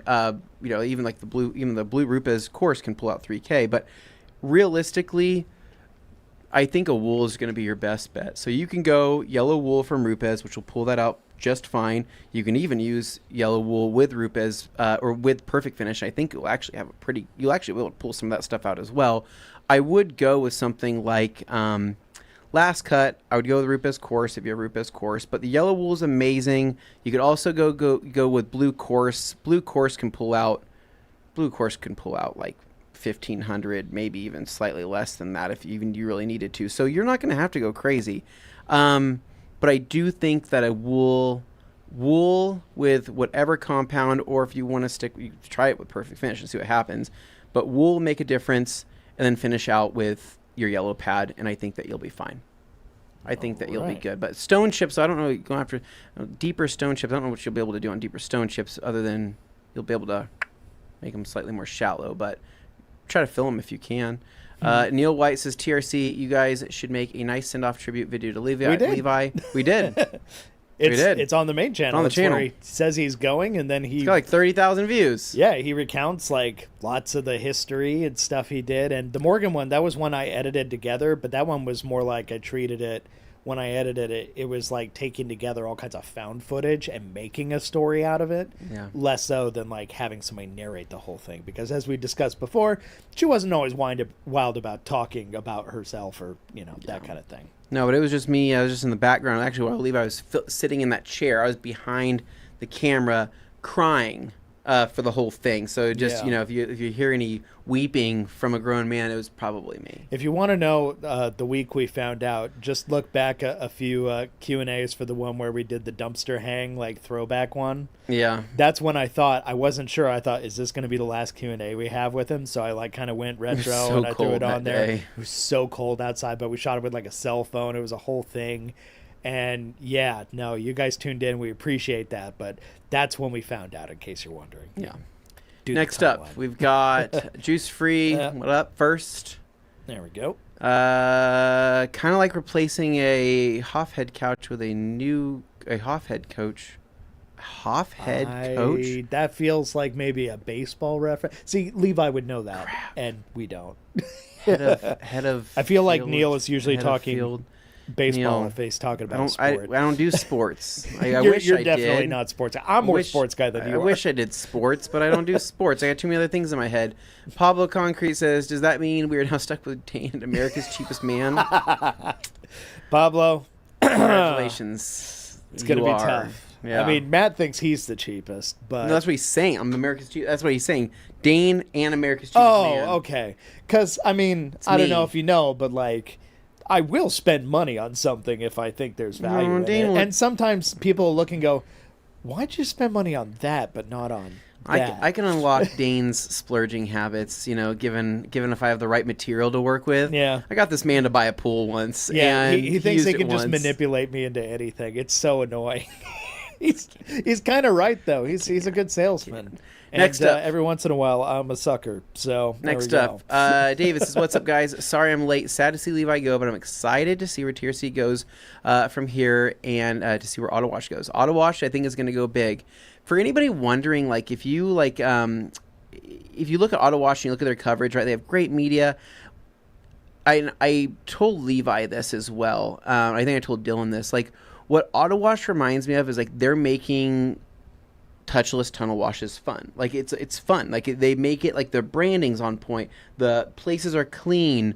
It kind of reminds me of like if you were to take a successful business like Dutch Bros minus the loud EDM music and the high energy teenagers, right? But you were to like create like a perfect kind of like business plan for building out and franchising and stuff like that as they did, right? It's more fun than a normal car wash. And relate that more to a car wash. Like there's some like similarities there that I see that I really like. And I think it's the cleanliness factor. I think it's the premium quality of, the supplies, the soaps, the everything that they have. All the equipment is premium quality. So it definitely comes across to me as like this will be a big thing for sure. They are hyper aware of the perception that detailers and other people have about car washes. Oh, 100%. Compared to, say, a 100%. lot of car washes out there that like may or may not care about that kind of thing, and they see somebody and it's like, whatever, the person's happy they got shiny scratches, whatever. These guys, they really go above and beyond to research and learn about whatever the newest and best tech is to be able to offset whatever negatives you perceive about the typical tunnel car wash. They're fighting to figure out a way to improve things all the time. And they're throwing real money at it and like really trying to do that. So for people who are just like, oh, Levi went to work for a car wash, what the heck? It actually makes more sense than you think. Yeah. Yeah. All right. Then Next I've up. got Anna. I want to know the guy that does the washes without music. I do washes without music, Anna, and it's a nice quiet time in my head. But sometimes She might be talking about Brodel, though. Like doing the washes where it's just the ASMR washes. Videos. Satisfying Saturdays. Oh, yeah, that's right. That's if that's Brodel. what you mean, Anna. That's Brodel. That's Josh Brodel. Yeah, we love Josh. Yeah, Brodel's Next great. up, we've got Aaron says, Levi, goodbye. Talpac next. He's been trying to get like Dragos. Yeah, the return of the Drago. Gets a Drago. Just pull him out of a closet. Exodus FX says, I've seen some off comments disgracing Levi. Disparaging. Disparaging. I don't know what the heck that said. I think you should never speak ill about someone doing what they feel is best for themselves and their family. Agreed. Of course, Exodus. No, as we just explained, not your average car wash. What he's doing is very unique and special in the car wash industry, and he chose there for a reason. And there's also a reason why people like we really trust, like Dylan being there. Yeah. He's no dummy. Like he knows what he's doing, and the Driesens who own the place, awesome people. They also are aware of how the detailing community thinks about car washes, and they are not your typical car wash. They've been on TRC, guys. If you haven't seen them, you can definitely check out old episodes of TRC where they sat down and we talked about all that. Anyway, I've got Alex Dewar here. Levi needs a hat for the auto wash uniform. Not used to seeing him so naked. Yeah. You're just like, oh, my, he and Dylan look really the same. Put a hat on him. Change it up. Anna says, I feel that, Alex. Some people just get really hung up on aesthetics, you know? Yep. Pablo says, Gabe and Anthony are really great at SEMA. Really enjoyed all 4 days of the coverage. Nicely done. Yep. Good job, guys. Then I've got David. I won't lie. I have never met Levi, but I shed a few tears when I watched the goodbye video. I know, David. Don't feel bad. Glenn was manipulating you when she made that video. She wanted everyone who watched it, if they made it through the whole video. She was successful. If they made it through the whole video without crying, she's happy. She made sure that last minute was just gonna get you. She was so excited to see the response. And in fairness, Levi was really proud of that and happy with it too. So all in all, it was a really good send-off, and I hope you all enjoyed that too. I know it's hard if you're used to perceiving, one person represents a whole company, but at the end of the day, he's his own person. He's doing his thing, what's best for him, and he's doing something he loves, car washes. So you got to be happy for the guy. And that's really that. And hey, we're all still alive here, and we're having a good time too. And we're still friends. So that's what matters. We're all still dear friends. That's all that matters at the end of the day. Next up. Random Reviews says, if you make a TRC bathrobe, can you make it a rip and rag from the waist and down? It's a gift to my buddy Stifler's mom. Whose alt account is this? Dude, that'd be this feels like a Luke Berkey G. Davis special. Yeah. Oh, boy. I dig that. Pablo Concrete, is Levi teaching leaving posh part of Boise? He is. He's leaving Boise East entirely. Boise. He's leaving Idaho entirely. I know. So that's where now he's going to Bizarro, Idaho. His elitist Colorado. East Boise view is. He doesn't get to be the guy who gets to lord his lore over everyone else anymore. I know. And East you can't pull that card on Boise, right? Well, East Boise is beautiful. He's very proud of it. It is a nice place to live, for sure. Oh, yeah. Next up, we've got Bruce's Garage says, I like the idea to give the other TRC members the opportunity to shine and gain exposure. You might be surprised what emerges. Agreed there, Bruce. Mm-hmm. And Fine Detailing. Hi, guys. Yep. Hey, Going on? What up, dude? Do you know I met Ryan. Huh. His name's Ryan. Met him at SEMA. Awesome guy. Good. Super cool. We love when we meet people and they're actually cool people. Sometimes you worry. Dude, there's a lot of weirdos out there, man. There's a lot of weirdos. There's a lot of weirdos out there. I don't know if you notice this, but detailing can attract some interesting people sometimes, and you just never really know. And so, but he was just awesome. He's just an all around cool guy. I think he's making good stuff. I loved his story of everything. I think that he's doing great. And then, gosh, man, there's a few people I met that I was like, hey, these are really cool people, and I want to. Nice. I'd hang out with them. I would hang out with them outside of SEMA. That says a lot. That says a lot. I would climb your backyard terrace with these people. All right. Well, that says a lot. That does say a lot. I'm batting 3 out of 4 on that one, so we're pretty good. Right. Yeah. Right. yeah. FD10, what's up? Moving on. What else we got? Let's see. We've got Joey Belinsky says, "What's up, Ryan?" Alex says, "Imagine the Dixon collab opportunities Levi and Dylan are going to push for at Auto Wash." Yeah, seriously. Oh, yeah. No, they'll team up on that. There could be some cool stuff. Who is taking over the Pepsi situation? Well, crap, I didn't think about that. I'm going to admit it. I've always been a Coke Zero guy. I know, but we can't make that change now. It's no, we got the Pepsi clock on the wall. No, it's still there. It's living on. We got to keep the Pepsi thing going, but truthfully, we don't really drink that much soda. No, it's mostly between me and you. I got we really don't. Vitamin Zero here, Vitamin Zero, dude, and water. I need to lose 30 pounds. All the weight I've got is going away, but it takes a little time. But yeah, no, I'm not putting anything in here that are empty soda calories. So that's true. I don't know. I haven't thought about the soda situation, right? One thing. Well, it turns out we can afford to do a lot more now than we are paying for soda all the time. Well, you won't hear as many. You won't hear as many burps on the podcast, and that will be missed, though. I was to say, a lot of people who listen will either absolutely cheer at that fact, or they're gonna feel a little sad. No, and they're just gonna add it in their head. It's gonna be like, I imagine it would have happened here, dude. Or when he starts talking, and then suddenly he has to. Yeah. Yeah. He has to wait for it and then pass, and then he starts talking, and I could just smell the mic. I'm like, oh, dude, no. It was worse back when we were in the upstairs of the other building, when we were at their little round table, because it would happen almost dude, he was burping constantly. He'd be couldn't even get through an answer, and it was always the stop, swallow, burp, and then get back to it. So needless to say, Anthony, you need to give me that. Yeah. Yeah. What I was trying to say, and he's just like, "Oh my gosh, please make it stop." I think I might need to start burping in place that. I'll start drinking some I don't know, sparkling water or whatever. Man. Next up here, we've got just Pablo laughing. First in Puerto Rico says, "We also going to miss the stories that Levi tells about Augie. Always funny." I'm sure he'll find ways to incorporate them. Who's gonna be stabbing couches, right? Well, hopefully not Lucy. Yeah, hopefully not Lucy. She's a sweet baby angel girl, and she would never do that. And I don't think my dog knows how to pick up any kind of blades, so that's good. Not yet, Dane. She's 15. When is she going to learn? Dane, you can always teach an old dog new tricks. You never know. I don't want her learning that trick. Next up. Hello, all. HM, what's up, dude? Hey. Welcome. Neil. Still waiting for Levi to burst through the walls behind Dane and Anthony like the Kool-Aid man. Oh, man. All right, let's see. We're on to page. Holy cow, we got 6 pages, guys. Holy smokes. We got a carouse. Let's go. Bam.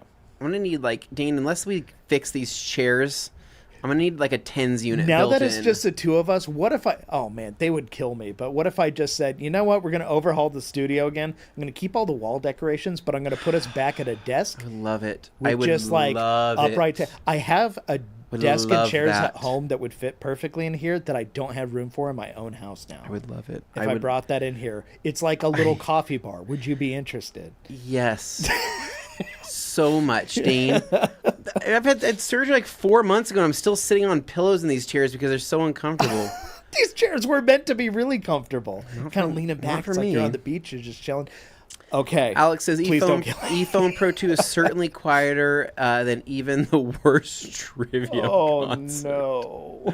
No. That's too funny, dude. Man. That's too funny. I really do hope, I hope everybody continues to listen to Trivium. What's that song? What was the song that Trish, I don't know, bumped? You're the one who played it, so. Gosh, dude. No, I just knew you played trivia, but I didn't know what song. I've not seen her since that night, man. Well, the Trivium I'm starting did to think Trickium. You know what I'm starting to think of? You know how you'll meet certain people and you'll go is that somebody, right? Is that somebody that is that an angel in disguise, right? As funny as that is. Is that going to be a character in the greater this person, right? Of life? Is this person somebody that I was meant to meet? They were just sent to create an interaction. Yeah, I don't know, then man. they just vanish off the face of the earth, never to be seen again because their job is done now. I believe in that stuff, and so I don't know if that could have been this is somebody that I needed to meet. This is an interaction I needed to have, and then she's gone forever. and you just, maybe it was, maybe it was an ethereal. You're just helping a lost soul. She was a neighbor, so like, why would I not have like seen her around? She was parking there for like multiple times for like this week or 2 weeks, whatever it was. Ghosts. And then she's gone, dude.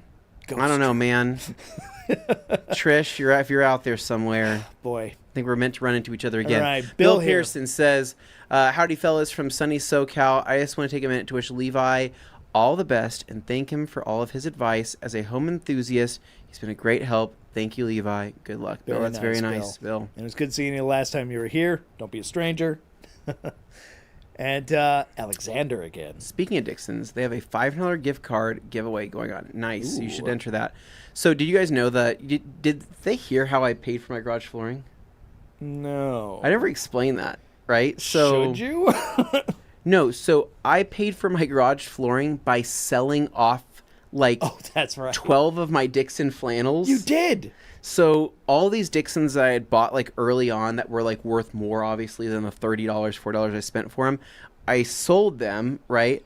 Made like a pretty good chunk of money from selling these, and I still have like 20 Dixons left, but like I just had way too many. Like my shelf was like my rod was like bending, right? The addiction is real. I sold a bunch of these Dixons that I just been like hoarding for like years and years. I still kept a couple of the really good ones, yeah. But I sold these ones where I'm like, dude, I don't think I'm ever gonna wear these again, realistically. Yeah. So sold those, sold a set of wheels, bam, flooring money.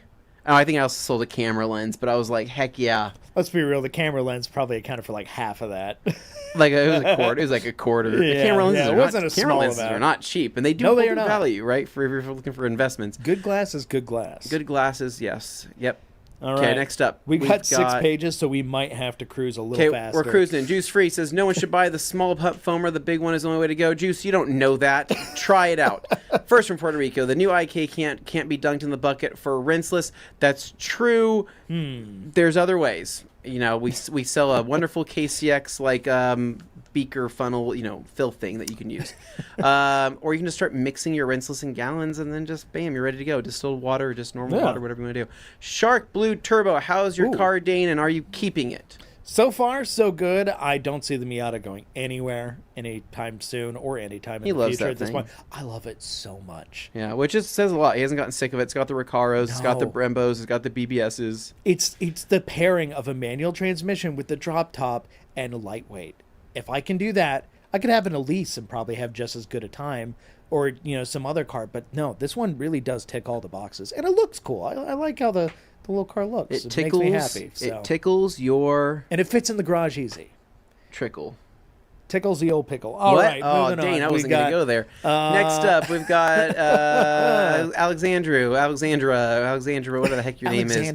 Says, Anthony, what are your thoughts on the KCX Fabric Guard? Will TRC bring that in? Yes, we are bringing that in.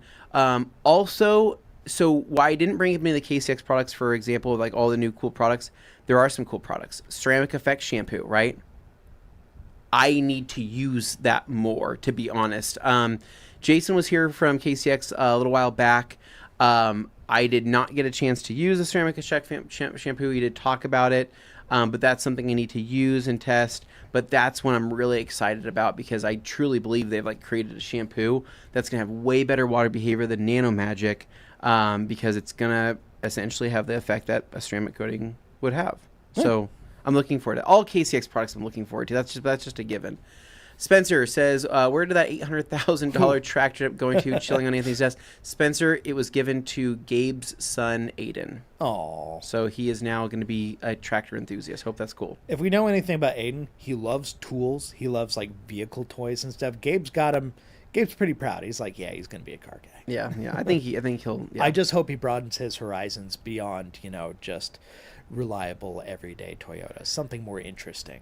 G. Dave says, I hate the idea of pumping Dane to his supporters conceding defeat in the race for Boise Water Erotic Development Commissioner. G, you never fail to find a way to crack me up. Howie, what's going on, dude? Nice to see you. Hey. What's up?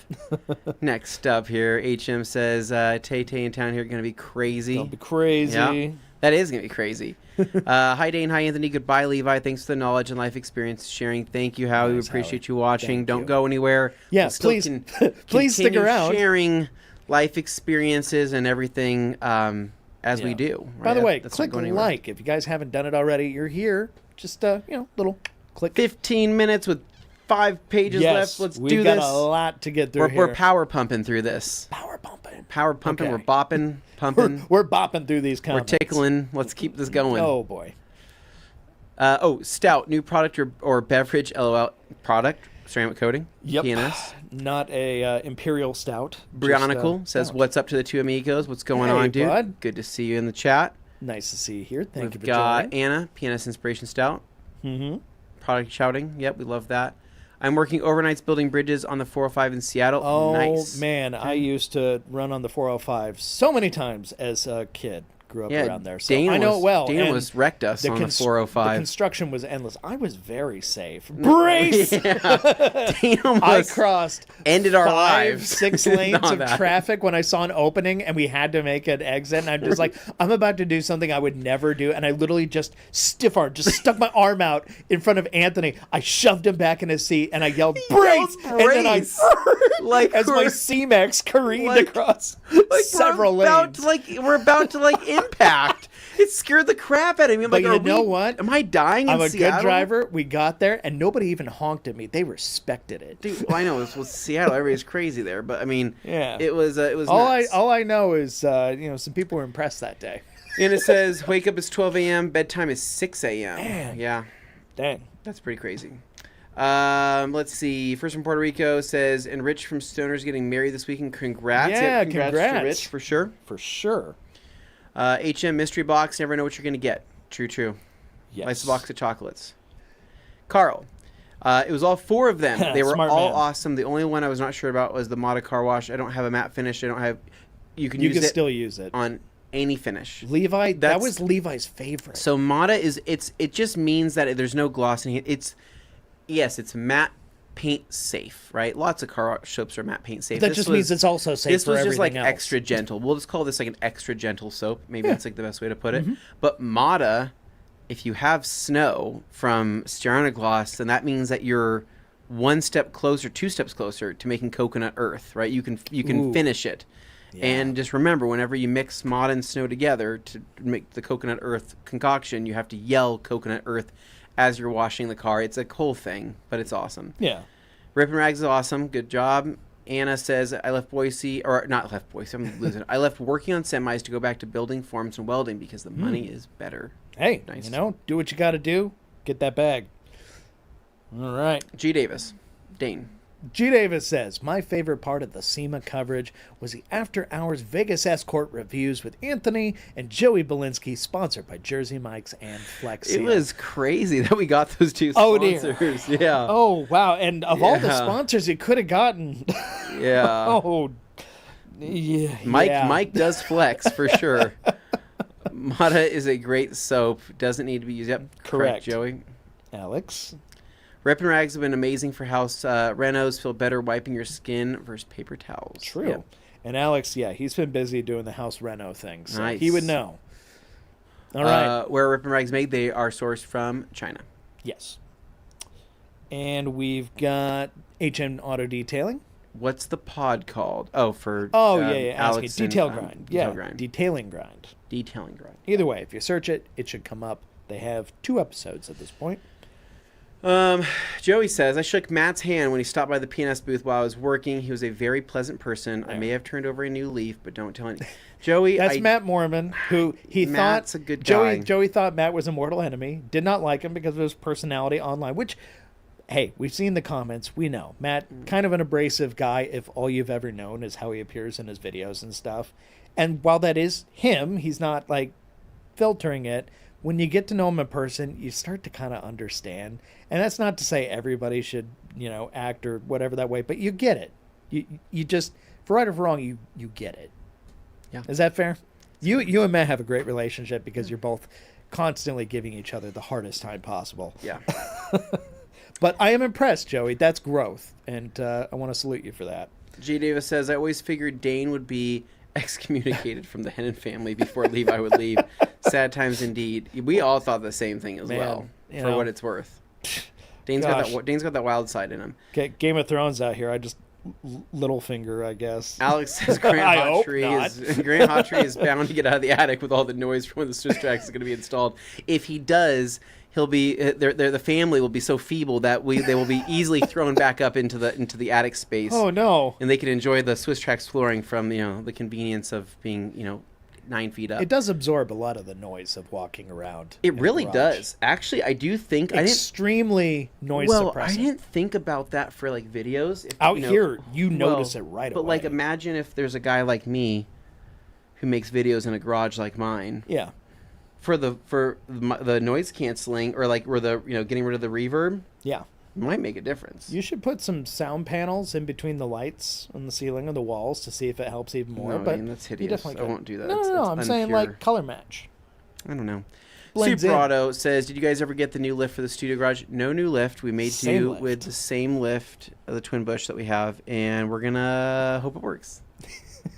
Yeah. Hey, you know what? It held up a modified Toyota Sequoia before. It can do enough. That's when it had the wings on it. It doesn't have the wings on it anymore. Analog Phil. They sawed those suckers off. Whoa, Joey. I'm still suspicious of Matt and his attitude. You guys will all be believers. He's a good guy. There's a reason we still keep him around. We enjoy working with him. He's an acquired taste. We get it. Shout out to Gabe for reading about 98% of my live SEMA comments. Yeah. Wish it was 100. Blanca says, hello from beautiful California. Welcome, Blanca. Welcome. Nice to have you here. Joy Belinsky says, I would take a Tyson punch for $40 million. I mean, if you're not alive to enjoy it. I'd take that for $40 million, right? I mean, I probably jaw would reconstruction surgery, we're looking probably like $1 million, a couple other things. I mean, like, I feel like my face would literally just cave in. Like, you die. Actually, that's not true. I have a very dense forehead. That's probably...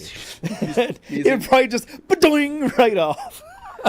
Sounds like a fun time in the garage with some friends, food, and sporting events. That's what I'm saying, Scott. That's a step in the right direction for Anthony here with some sports. It might be on Netflix, but... Anthony's into that sports. I am. He's a real sports guy. Neil White says, Matt's an awesome guy. Agreed.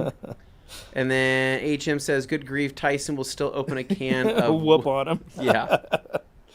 Oh, man. 14-ounce gloves means no KOs. You know more about this than I do. Is that what that means? Like, you don't think that, like, even with a 14-ounce glove, that, but think about this. It's a glove, right? It's obviously gonna, it's gonna, there's gonna be some of that impact that's gonna be, lifted. But like, you don't still think with that force, like just getting hit in the freaking face would just knock you out? He's still got plenty of force behind that punch. I get it. Like if he roared at me or started chasing after me, or like if he even started like no, not my ears, not please, not the ears, right? I think that's what he needs to do. Is he start chomping at Jake? He's just sort of and you're like, no, thank you, I'm good. Oh, we have too much fun here. Man. Alan survived Mike Tyson's punch in The Hangover. Yeah. Yep. Tyson is made of iron, dude. He is, man. Iron Mike for a reason. Mike was washed when he's washed more. He's more washed now. You can call a guy washed, but you can still also not want to take a punch from him. Just saying. Next up, G. That fight is just a straight up cash also grab. True. Good on Mike getting one last huge. I hope he gets one last huge pay. Straight up, dude. That's what.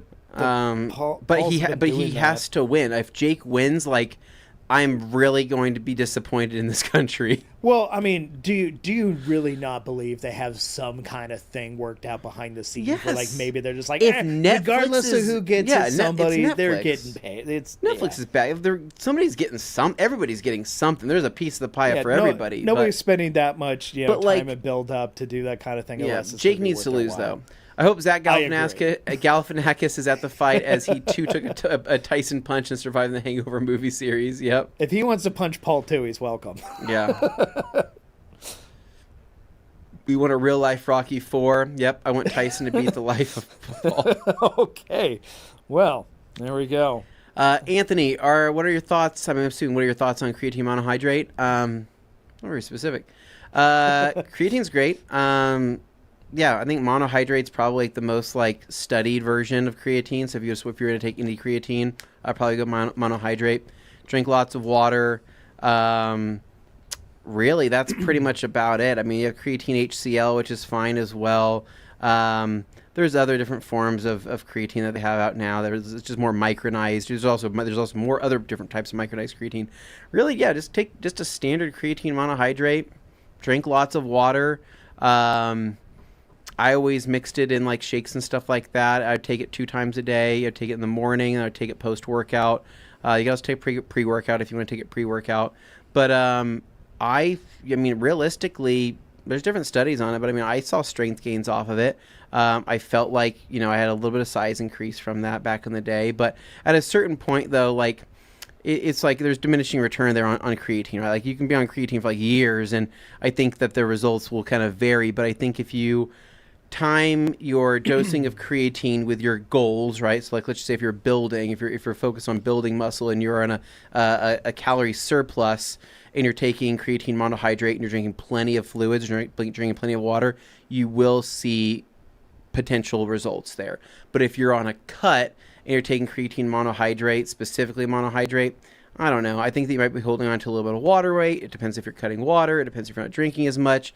And there's a whole thing of, carb intake, while on creatine and the factors of that. But if you're building muscle, long story short, if you're building muscle and you're in a caloric surplus and you're drinking lots of water and you want to take creatine, I think that you'll see some gains there.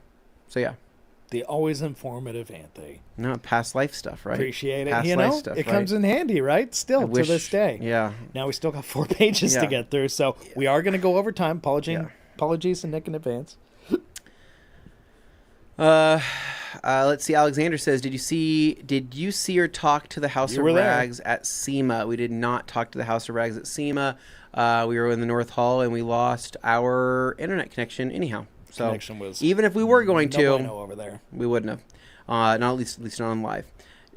Jao says, just passing by for a big shout out to the 3-to-1 amigos, and to congratulate all the TRC crew for the amazing cover of the My First SEMA edition. Oh. Loved it. Thank you for watching. Love that. Thank you for watching. We had a good time. Blanca L, it's great if you're in the gym. Yes. Simple enough. I guess I should have said that. If you're working out, then you will see your results. Stands to reason. Rocky Iverson says, Aw. Dane, I did miss you, but it was cool to chat with Mom, Dad, and Mini Dane. He was, he was the most. I'm sorry I missed you. He was the most excited to see you. Oh. And you weren't there. Oh, the one year. And he goes, hey, where's Dane and Levi? I go, Dane's not here and Levi's not here. So he goes, oh.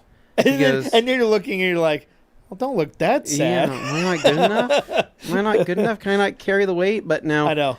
Sometimes people just wear it right on their face. Very and excited. You can't hide it. He was very excited to see you, Dane. Well, I really appreciate that, and I will be back next year. Whether you are or aren't, I'm sorry I missed you, but if you're there next year, I'll give you a big old hug. Absolutely. Yep. All right. We got Joey Belinsky here. I stopped by the Thor booth briefly. I think they were the only booth at the show with multiple brands there. It was very hectic. Interesting. Kind of crazy. Alex says 24 likes and 75 watching, nearing 3 p.m. Mountain Hit that time. like button, folks. Yeah, please do. Of course, Anthony is the best, and Jack. Oh, stop it! Stop now. You say that. You didn't say that when we were there. Of course, Anthony's the best, and Jack was better in person. So good to chat with you, gents. Thank you, dude. We appreciate you stopping by. And Jack was great to have there in the booth too. Love Jack. He always adds an extra dimension to whatever he's involved. He's Glad so good. Scott loves the bopping. We were bopping, dude. We were bopping the whole time. It's so funny because Gabe was like, I told Gabe before we started the show, I said, Gabe, please understand that when we're doing this show, like me and Dane, we know how this works. We've done it for so many years. We are two people sharing one brain cell. And I'm like, when we're doing this, I'm like, we're bopping. And he goes, you keep saying bopping. What does that mean? And I go, not everybody we're going to interview. Not everybody's going to get the mic. I'm like, some of the stuff is just truly, we're bouncing around. We're bopping. And he goes, okay. We're bopping. And right after that, he's just like, all right, we're bopping. We're bopping. When you're trying to make a thing, and then you make it a thing. It became and you just roll with it. It became the thing that I wanted it to. It just took a little while longer to get to Well, I'm glad he adapted and overcame. Yeah. So that's good. Alex, I'm bringing Gabe a Canadian bop it for TRCMA 2825. It's no different than U.S. models, but he can brag. Nice. That's good. Hey, leave us old souls alone, Anna. We're sorry. You are totally all right. We just like to pick fun at Gabe because you think he's going to be one way, and then he's just like, wow, you seem not that. He was fine. He did good. No, he's funny. Now that Anthony has a tractor coding experience, I have a very dirty John Deere for him to hone his skills on. Ooh. Oh, boy. I don't know. I just don't know if that's where my love lies. That's fair. Alexander, please watch tomorrow's tractor video with Spencer. It's a good time, and I'm sure you can weigh in because it's going to have a live chat. It's premiere, right? So when it comes out around noon Mountain Time, you can weigh in with some extra context if you have familiarity with that process. True. Carl F. I saw you finally hit 100,000 subs. Oh, crap. We didn't even cover that. We did hit 100,000 subs on the main channel. Congrats. Any celebration podcast coming? We do have a celebration video, I believe, in the works. And we've been talking about it since before we hit 100K. Yeah. We did laugh at the prospect that, oh no, the video that's going to come out when we hit the 100K is going to be this Levi's leaving video, which doesn't really, really scratch the itch people are looking for a celebration. But, it's just the way that worked out. But anyway, that's neither here nor there. We will have something coming out. Yep. Next up. Alex. Brad and DJ are amazing people, and the addition to the rest of the ADS team, a great addition. Agreed. Bradley, by the way. I call him Bradley. I guess you can call him Brad, but I call him Bradley. Jojo Crawdaddy. Did Levi have to uproot his family from Boise? They're still in Boise, but the plan is to move. For the time being. Yeah, but the plan is to move, yeah. Yeah. He will not be here. So, believe it or not, you guys in Denver are super lucky. You guys get the Master of Shine in your home state. What the heck? What the heck? Enjoy that. You guys get him now. I really appreciate TRC's processes for introducing new brands. It's much more honest than the jumping on the latest YouTube influencer brands. Thank you, DS. Thank you. It's a very deliberate I think what we do here is pretty special, and I don't ever want that to change. We've been doing it for a very long time, too. Yeah. We're not new here. I don't know. People may be new visiting, but the reality is we've been doing this for quite a while now. Yeah, we have. We want to bring something to the table that you feel proud about, too. True. All right, next up. Sub to the Detail Grind. Nice, HM. Support our friends. Slow and steady wins the race. More brands, not always better. I love that you guys are more than just retailers for every brand under the sun. Thank you, Jeff. Appreciate that. Thank you. We're proud of that as well. All right, on to page 3. Holy cow. The list goes on. We're cruising. Rupas is well and good, but there were some nice-looking new cordless polisher options at SEMA this year. Agreed. Yep. Honestly, there were. There's some good new cordless coming out on the market that we're all really impressed with. Neil White says, DS, there's no shortage of those on YouTube. Mm-hmm. And then Joey here, Rocky equals Blaine. Sorry, Blaine. Sorry. Juice free. I'm trying to pick between PNS and Chemical Guys. They both have a similar amount of products. PNS, dude. Different ethos behind PNS the product PNS is going to be what we would back 100%. I'm not saying that Chemical Guys is bad. It just is. Well, PNS, put it this way. There's a reason we carry one, not the other. But, different strokes for different folks. Try them. How about you do it? Try both. You figure out what you like. You go from there. The world is your oyster. Life's a garden. Dig it. What else can I say? Joe Dierte. All right, moving on. No testicle. Best smelling interior cleaner. Dude, I really like Pilot from ADS. I think it smells really, really good. Always a big fan of Top Star as well, which is not really a cleaner, it's more of a protectant, but I like the smell of that stuff. Express, right? Staple, many people's line of stuff. All-around surface cleaner from Koch is amazing as well. What else? TriClean has a very clinical smell to it, but I do kind of like it. I don't know. TriClean is a very good product in its own right. Very good. And then Any has a nice vanilla cinnamon scent to it. It's Blaine. It's Kenzo's Car Care, and I'm here on Oahu anytime you guys want to come by. We can make it business related for the Hein Ohana. What's that? Wait, Henin Ohana. Is it Henin Ohana? Oh, nice. I thought it said Hein. I was like, Hein. My last name is spelled differently, but I'm rolling with it. German Ohana, or what are we saying there? But, dude, we will come to... not a lot of Henins out there. Me and Dane's Hawaiian adventure needs to happen eventually. I would love that. I went there as a kid a few times, absolutely loved it, but I would love to go back. I went to only island I went to was Kauai. Oh, interesting. And I really liked it. Lots of chickens running around everywhere, right? Oh, Which yeah, was a good yeah. time. But that was I was like 13 or somewhere around there. But I've always thought about it, and I always wanted to go See, back. I was always single digits. I visited like the Big Island and then Maui, did the road to Hana, all that kind of stuff. Yeah. Loved that. Loved it. I think we need to do it. Yeah, that'd be I super think we need to fun. do it. Joey says the ShineMate Merca clone is a killer Ooh, polisher. Trigger lock and huh. everything. Price like 1/3 of the Merca two. Look out. That's That's worth checking into. Alex Duar says Dane's Hawaii adventure would include being detained by Dog the Bounty Hunter and offered a Marlboro Red. And What was my crime? if you didn't smoke, kid, if you take didn't this smoke that thing, you'd be dead to me, right? Inhale that. All right, I'll take my cancer stick. Thanks, Joey B. Love seeing you too, says Rocky. Yeah. Oh, good. Neil had the right answer. I knew I was on the right track. I'm just terrible at pronouncing it. See, I knew the guy's name. The guy who did that wonderful ukulele cover of Over the Rainbow. I can't say that. Yeah. Next There up. you go. Man, I gotta keep going. Joey, Juice, you're such a troll everywhere I see. I love it. Dane, need the Dixon Latitudes party shirt from Hawaii. All right, I hear you. I need to go check that out. I don't even know what it looks like. Juice knows. Juice knows. Juice got that juice box. Hey, it's Rad Garage. Brad, Hey, what buddy. up, dude? It was fun following all the SEMA action. I wish I could have been. Wish I would have been there, dude. We would have loved to have you around. It was great meeting you at come the hang Creator out. Summit all that time ago. You're a very fun dude. We would have kissed you, not on the mouth, of course, but like in a weird French Canadian way or something like that. We'd figure something out. Next up here, we've got Alex says, "Holy moly, it's Rad Garage." He's famous. We have a famous person around in the these chat. parts. Yes, we have famous people in here. D? Question about the KCX MZR. I know they said it's the same pH of Green Star but safer. So yeah, basically Green Star. It's not that Green Star is not safe on interiors, but like, for example, you could have some issues, right? Where maybe you can dilute Green Star 20-1, 30-1. You might still maybe have some staining issues, or it might still be too powerful in the sense of it's by its own chemistry could pull, I don't know, color or things off of switches or buttons or door panels that you may not want that to happen. Also, too, there's people that still use Green Star on leather. It wouldn't be really ideal on leather.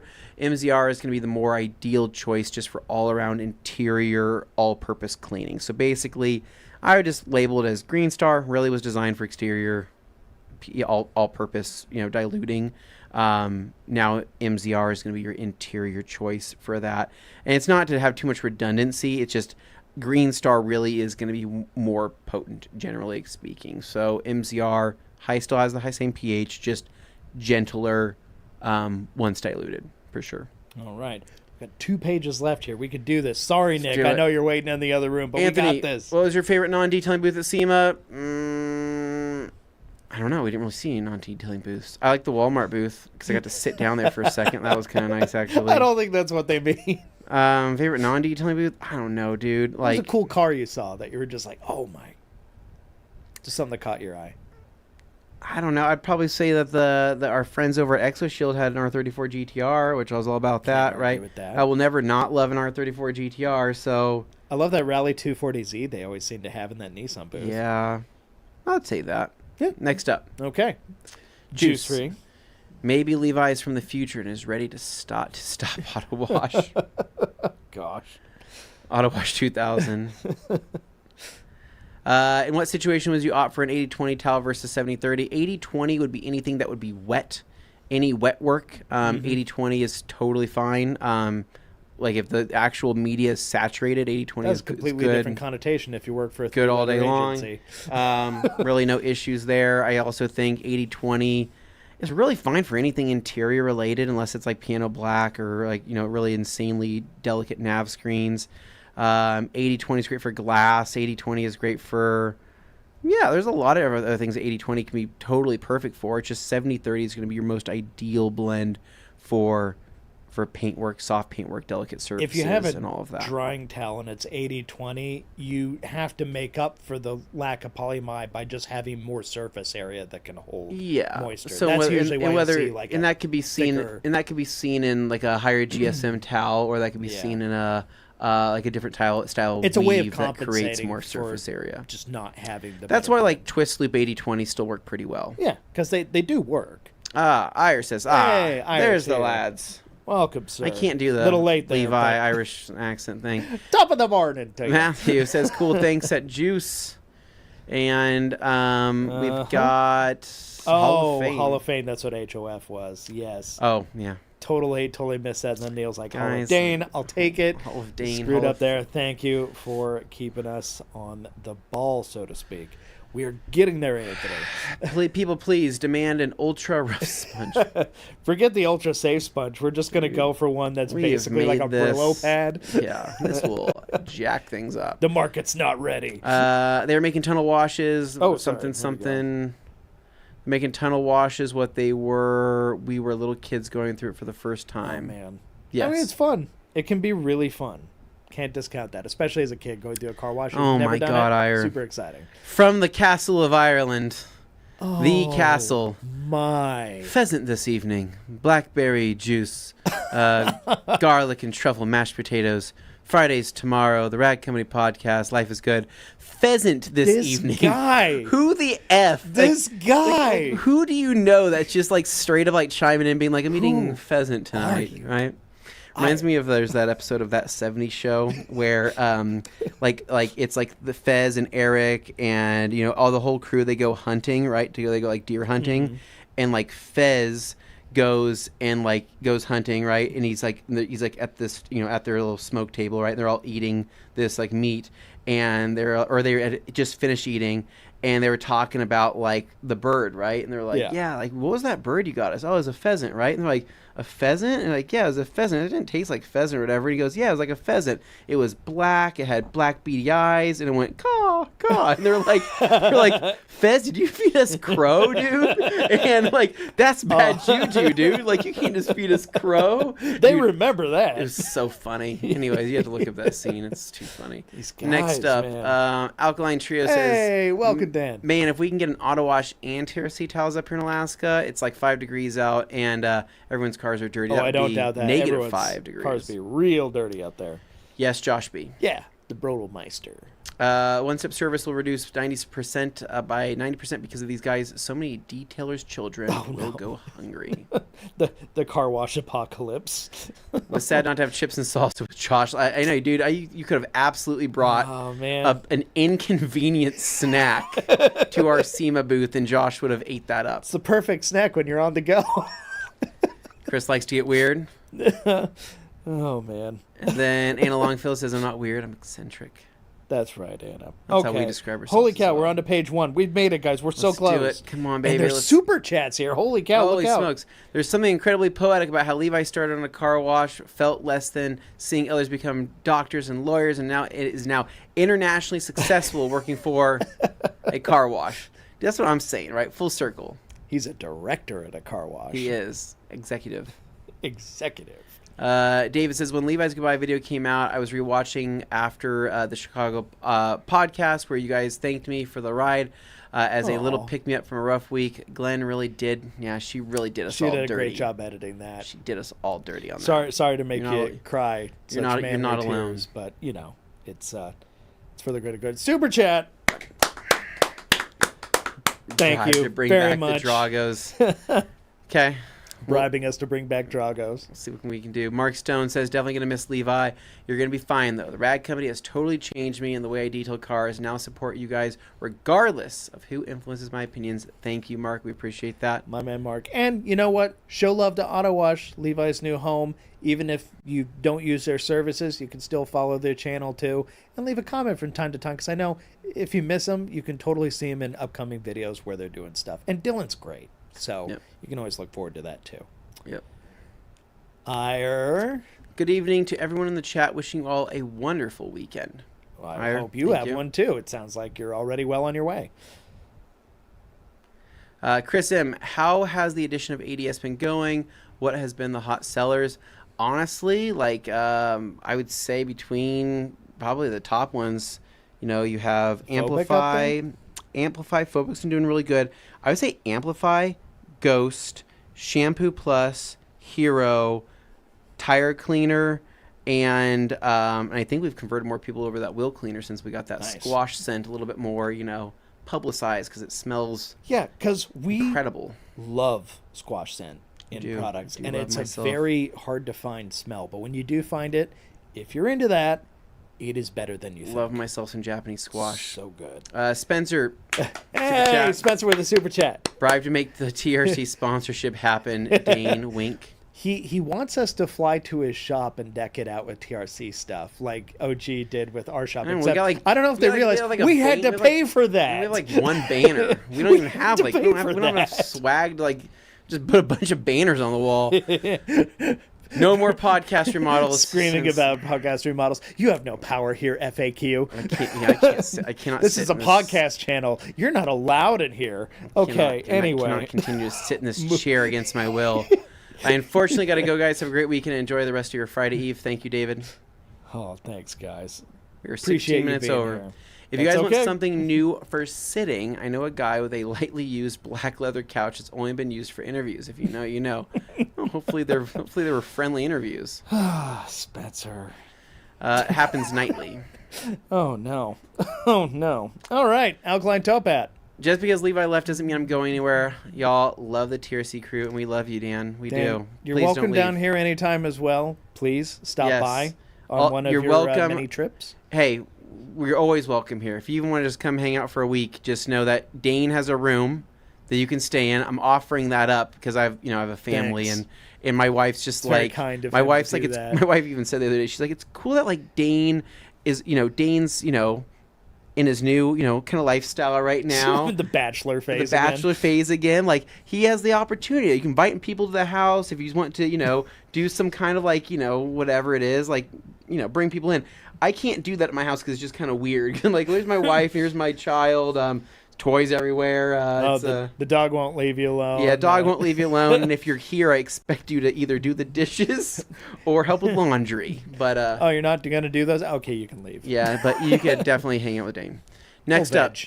All right, Ryan Rigdon says, thank you guys for being you. Much love. Thank you, Ryan. Thank you, Ryan. And G says, huge difference in power going from 14 to the usual 10-ounce gloves. Okay. Interesting. Okay. We need a rougher sponge and official Ride Company belt spray bottle holder pouch. Got it. Okay. I mean, I feel like Detailer's Helper might be able to help you out with that. Another super chat. Oh, holy cow, Demo. Man. Beignets in your honor. All right. No, thank you so much, seriously. Beignets in your honor. Thank you, Demo. We appreciate that, man. Have you have a great weekend as well. Very much. Okay, where are we at, Dane? We are very close. We're in the top beautiful half people. Of the page. Hello, you missed it. Hello. X6M Ghosts. Go There's back. A great show. Yep. Yes, watch the rest later, please. After this is over, make sure you watch the whole rest of it at some point because today was a good one. I felt good about it.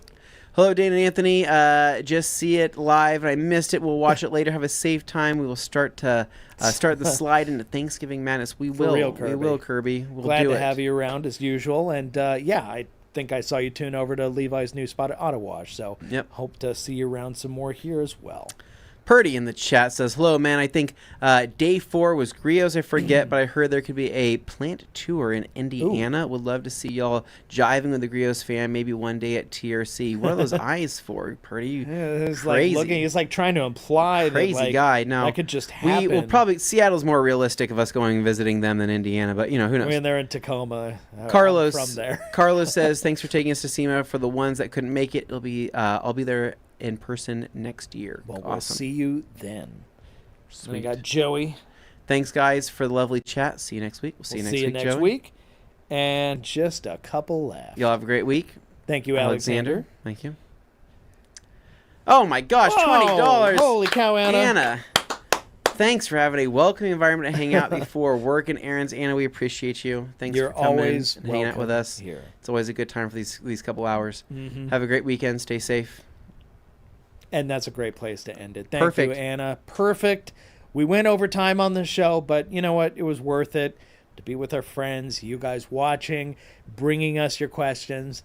We always try and fight to somehow make this detailing related, and it doesn't always go that way. But that's okay, because I enjoyed the tangents, and I hope you do too. Yeah. But if you want to see more detailing questions in the show, remember, you have to be the change you want to see in the world. You have to actually provide those questions, and we will answer them. That's how this whole game works. So anyway, guys, gals, take care wherever you are. Have a wonderful weekend, and we will see you on the next episode next week for Q&A Thursday. But in the meantime, tune in for the premiere of Tractor Spencer Mation's episode of the main show here on this channel. Click that notify button and learn all about detailing tractors with Levi, Anthony, and myself all talking to him. It's a good time. I don't want you to miss it. Noon, 12 tomorrow, and that's it. Thanks, guys. Have a good one. Sayonara.